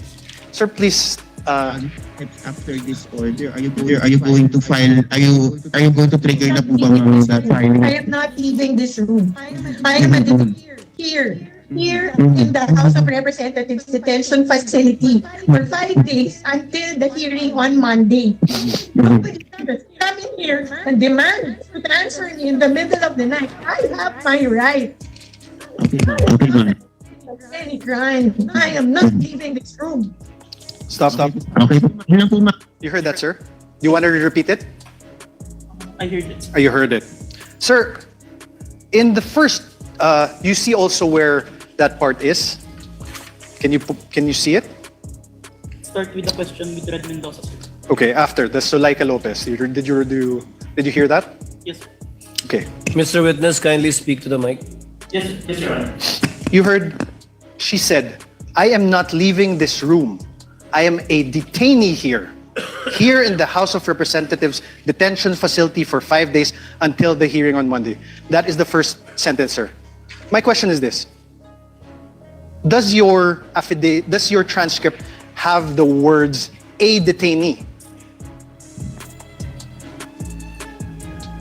Can you repeat the video, sir? Okay, let's do it. Please play for the video again. Instructed to kindly play the video timestamp identified by counsel for respondent. You're going to trigger na po ba ma'am that filing? I am not leaving this room. I am here in the House of Representatives detention facility for 5 days. That part that the detainee is inaudible, the only I heard. That's You why. heard the, correct? Yes. Are the words or the sounds there? Here. Huh? Here. Yes. Here. Okay. Please play. How about the last part of the paragraph? She said, I have my rights. I am not accused of any crime.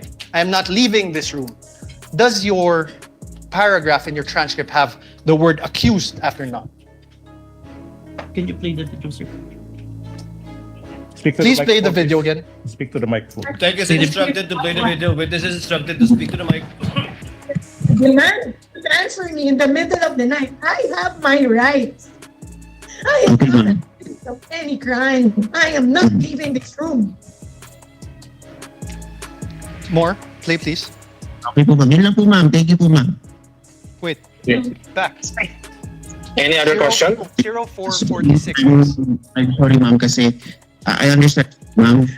Ma'am, this is my last question, and I'm very much sorry. I'm so triggered na po ba, ma'am, sa filing. I am not leaving this room. I am here in the House of Representatives detention facility for 5 days until the hearing on Monday. Nobody can just come in here and demand to transfer me in the middle of the night. I have my rights. I am not accused of any crime. I am not leaving this room. Stop. Okay po, ma'am. Is the word accused in your transcript? What I heard is root, sir, The root. of any crime. The root of any crime. Yes, sir. Let's play 001238. Can you please go to 001238? Correctional? Sinabi nila sa iyo, yung content. Diba? Sinabi nila sa iyo, isip namin yung content. Sabi nila sa akin, if you notice if you're reviewing the hearing, sinuspend po ng Chairman Chua yung...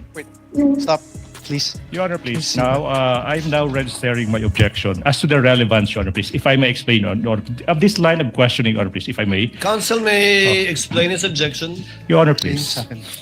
This witness already identified the video containing the contents of that press conference on November 23, 2024. And the counsel is now confronting this witness whether there are minuscule portions of the 2-hour video, like detainee, accused, whether this appear in the transcription. Now the basis for the objection is irrelevant. How can it be relevant? How can it be relevant, assuming but not conceding that these two minuscule words, detainee and accused, are not reflected in the transcript, when in fact this witness said he investigated not only on the basis of the transcript, but on the basis of the video that he himself viewed? What's the relevance? Overruled, part of cross to test the accuracy and the truthfulness of the witness insofar as his transcription of the video is concerned. Thank you. Counsel may proceed. Thank you. Please play again 001238.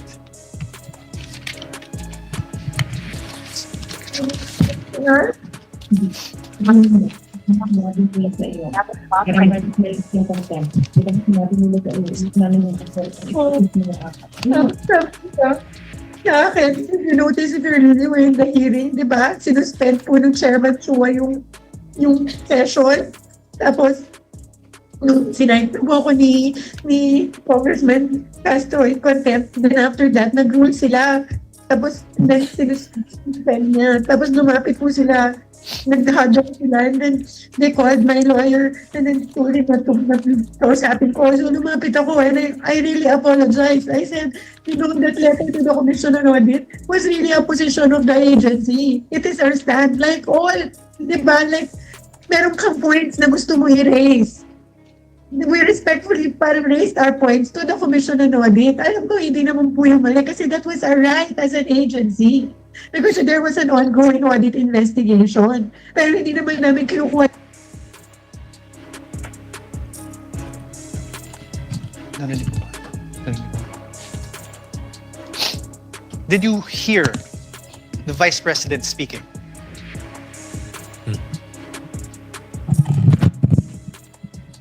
I don't hear. Can you please play again? Mr. Kalilong, you're reminded, please answer I don't hear, through the sir. microphone. Can you please play it again? MR when you let you go. So we filed our MR, they did not run it, but suddenly they were able to come out with an order ruling to transfer me to the Women's Correctional.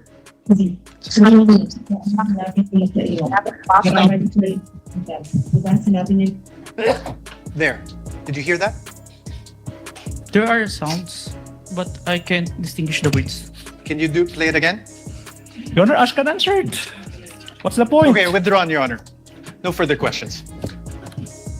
No further question Are for we this done? witness. On cross, counsel, do you have redirect? Of course, Your Honor, please, for the utter failure I of was, the... I was hoping you want them. Yes. For the please utter continue. failure of the respondent to Counsel, debunk. before I recognize counsel for the prosecutor, Your Honor, Senator we- Judge Tulfo Rafi is recognized. Your Honor, sorry, may I move to strike that statement of the prosecutor? How can it be, Your Honor? That's my manifestation. I'm about to answer the question of the presiding officer. We will review the journal tomorrow. I did not even hear anything Yes. that's strikeable, counsel, but we will review the journal tomorrow. Your Honor, he said for the utter failure of the respondent. Yes, Your Honor, We take I said exception for to the that. utter failure of the respondent to debunk the material points testified to by the witness yesterday. Your Honor, I'm he not is yet done. testifying. I'm not yet done either. He is I'm about still to answer the testifying. question. I'm not yet done with the answer. Counsels, please. The presiding officer is not recognized either of you. Thank you. Thank you. Kindly settle down. Senator Judge Rafi Tulfo is recognized. Thank you, Mr. Sir, you Presiding may Officer. proceed. Clarification naman po ito, Mr. Presiding Officer. Mr. Witness, what is your experience with regards to social media analytics? I have training, sir. What kind of training? I have cybercrime investigation training, sir. Okay. Are you familiar with Facebook, or do you have SOCMED accounts that would make you a little bit knowledgeable when it comes to SOCMED? Yes, sir. What is your account? What is your social media account? If I have any? an account in Facebook, Facebook. in Instagram, Okay. in X. X. So that means pretty much you're a little bit familiar with Facebook, right? Yes, Your Honor. Okay. There were concerns, Mr. Witness, whether the videos presented yesterday are AI generated or authentic. So are you experienced enough analyzing whether a video is AI generated or authentic? Yes, Your Honor. What makes you say that?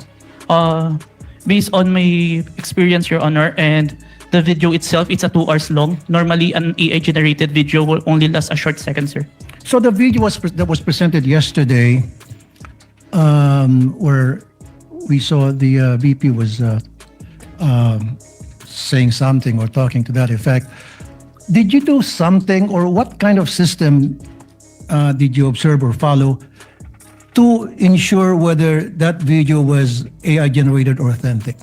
Based on personal observation, sir. Personal observation. Yes, Your Honor. Okay, a few more questions. Therefore, will you be able to say that the video presented yesterday were AI generated or authentic? The video presented today is what it is being seen on the Facebook, sir. Okay. So, based on your affidavit, you mentioned that the NBI subpoenaed some members of the media who are participants of the online press con on November 23, 2024, right? Yes, Your Honor. And subsequently, you said that you questioned and investigated these persons regarding the conduct of that press con. So, based on what you gathered from your investigation, so I have a few questions, right? Yes, Your Honor. Who set up the press conference? Based on our interview, sir, it is the Office of the Vice President, sir. So it wasn't spur of the moment? Press con? I can't confirm, sir, but it's the response of the media personnel that we interviewed. Okay, who invited the participants? If my memory serves me right, it's JC Kainhinan, sir. Okay. Who is JC? Staff of the Office of the Vice President, sir. Okay. Who are the participants? And how many participants were there, if you can remember? As far as I remember, it's at least 40. 40. Okay. Were there mainstream media or anybody from the broadsheets at that time? There are, sir. There were? Yes, sir. Do you know how many? Approximately, give or take?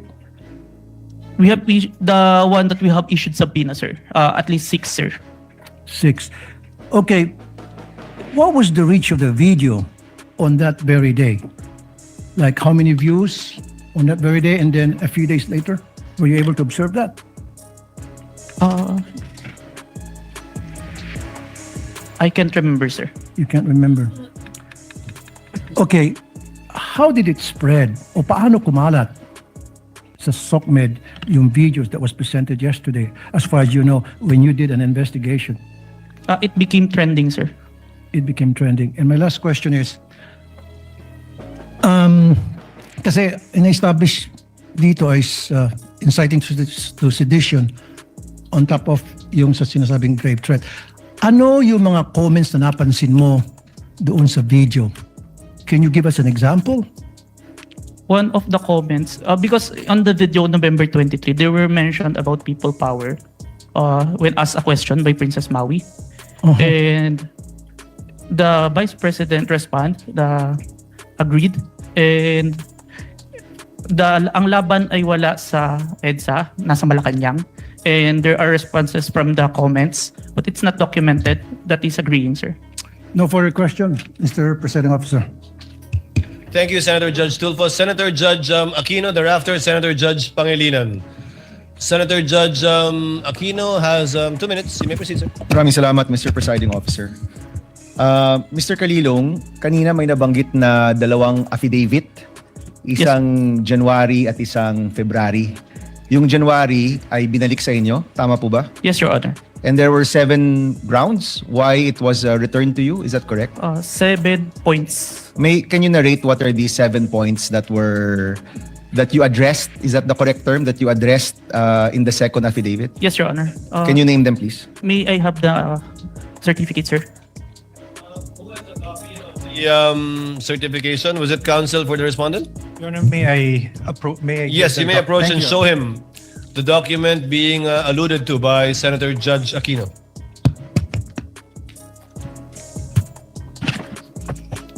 Note 1. There is no affidavit of the person who recorded the video entitled BP November 23 Press Con at Batasan through open broadcast super studio and in turn stored in the DVD. Number 2. The press briefing conducted on October 18, 2024 was not recorded and or stored in DVD, and there was no TSN of the said briefing and the necessary affidavit of the person taking the TSN. Number 3, Annex I and K DVD with markings NBI-CCN-C-24-12436-2 and NBI-CCN-C-24-12436-2 were not accompanied by an affidavit of the recorder and the TSN. Number 4, Annex L did not indicate who made the TSN. There was also no affidavit of the person who made the TSN. Number 5, the affidavit of what Patricia Morales mentioned that she stored the footage in a USB and submitted to the NBI. However, there was no USB attached to the complaint. Only DVD was attached. There was no detail regarding the content of this DVD. Number 6, only the minutes of meeting with several personalities and representatives from various media outfits were submitted. Although the minutes were signed, there was no individual affidavit executed regarding to the contents of the said minutes. Number 7, one of the elements of crime of grave threat is that the offender threatens another with the infliction upon the latter's person, honor, and property, or upon that of the latter's family, or if the wrong amounting into a crime. In the instant complaint, only the NBI executed an affidavit and there was no participation on the part of the offended party, as it appears in the NBI is not the offended party of the crime of grave threat. Okay, so nakuha mo yung nag-submit kayo, yan yung binalik sa inyo, and then you did your best to correct all those items, is that correct? Yes, Your Honor. Okay, the first 6 are technical, no? Yes, Your Yung panghuli is a matter of who is the offended party. Yes, Your Honor. Hindi nyo na-correct yan? Or nung binalik ninyo, it was accepted already by the DOJ? Is that correct? There is an explanation, Your Honor, that was included in the letter of the former director, Judge Jaime Santiago, sir. Okay. Wherein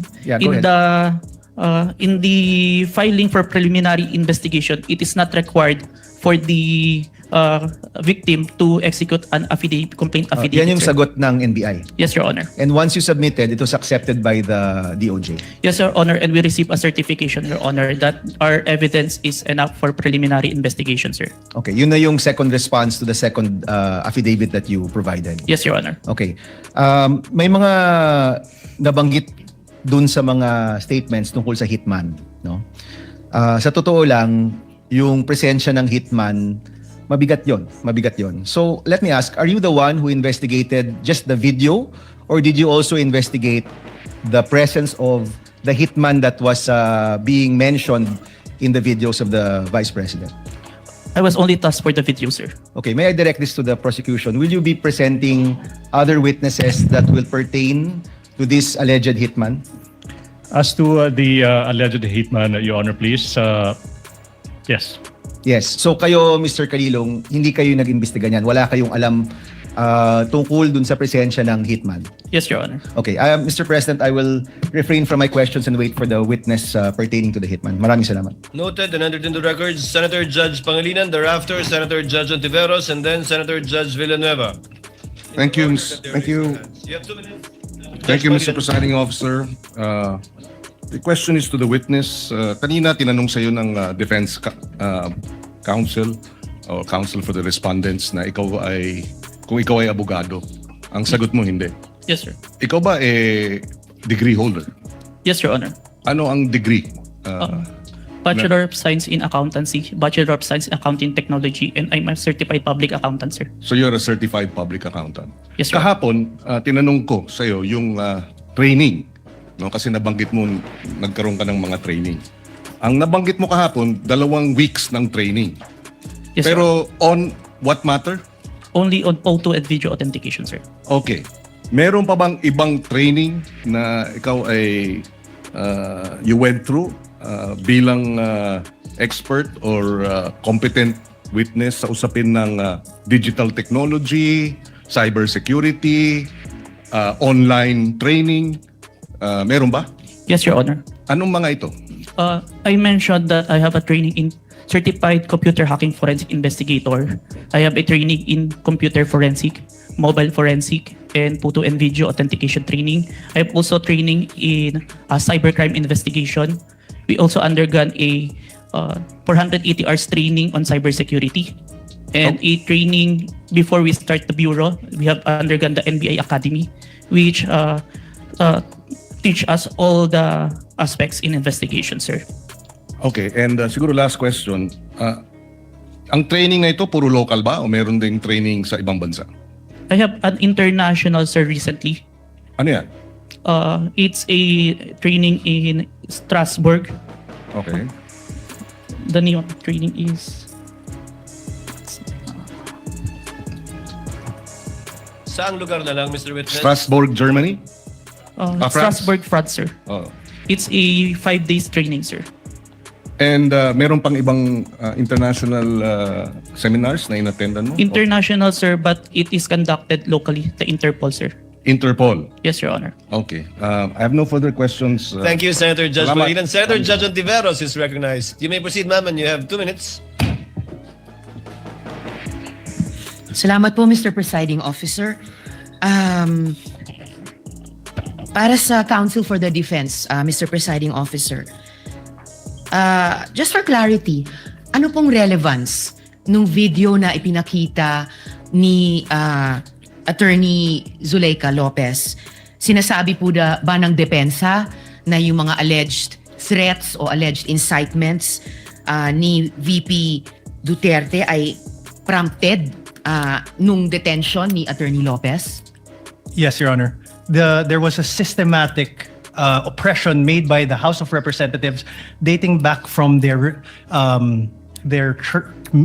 even before their mini trial, Your Honor. The committee headed by Representative Joel Chua began investigating the Vice President and her people, even when Attorney Zuleika Lopez was being interviewed by the House Committee of Quadcom Committee, Your Honor.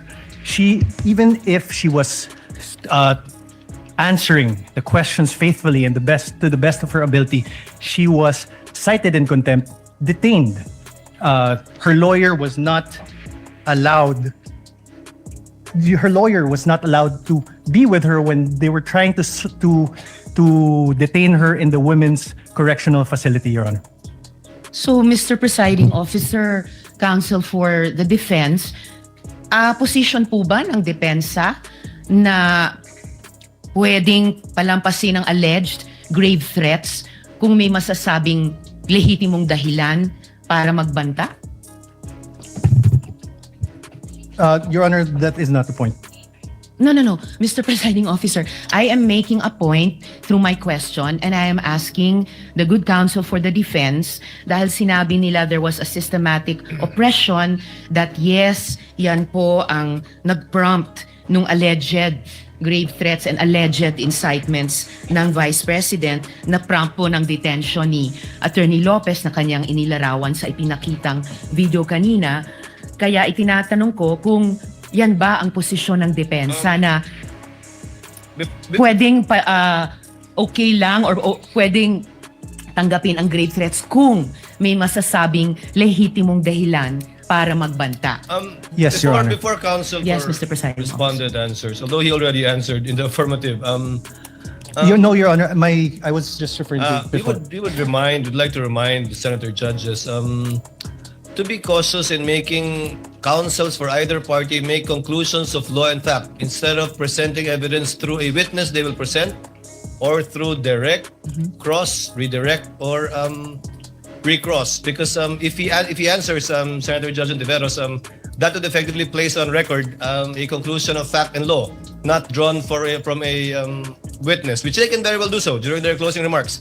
And when I allow him to speak by way of repartee to the peroration yesterday and discussion yesterday by counsel for the prosecution. But other than that, as agreed with some of the senator judges, we would try to limit the answers of the counsels for the parties. With your indulgence, Senator Judge Ontiveros, please. I submit, Mr. Presiding Officer, may I just in closing make of record that I also appreciated and also submitted to the ruling of the presiding officer yesterday because I appreciated that it partook of the history of impeachment proceedings in this court.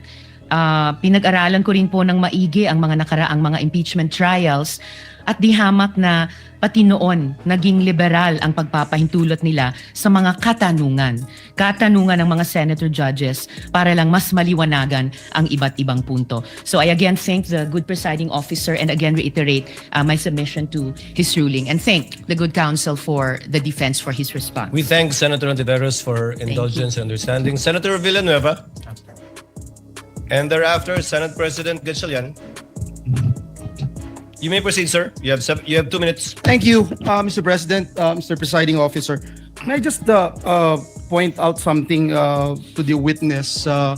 Mr. President, Your Honors, the witness mentioned yesterday that reported statements of the Vice President were referred to the Presidential Security Command and evaluated in coordination with the National Security Council.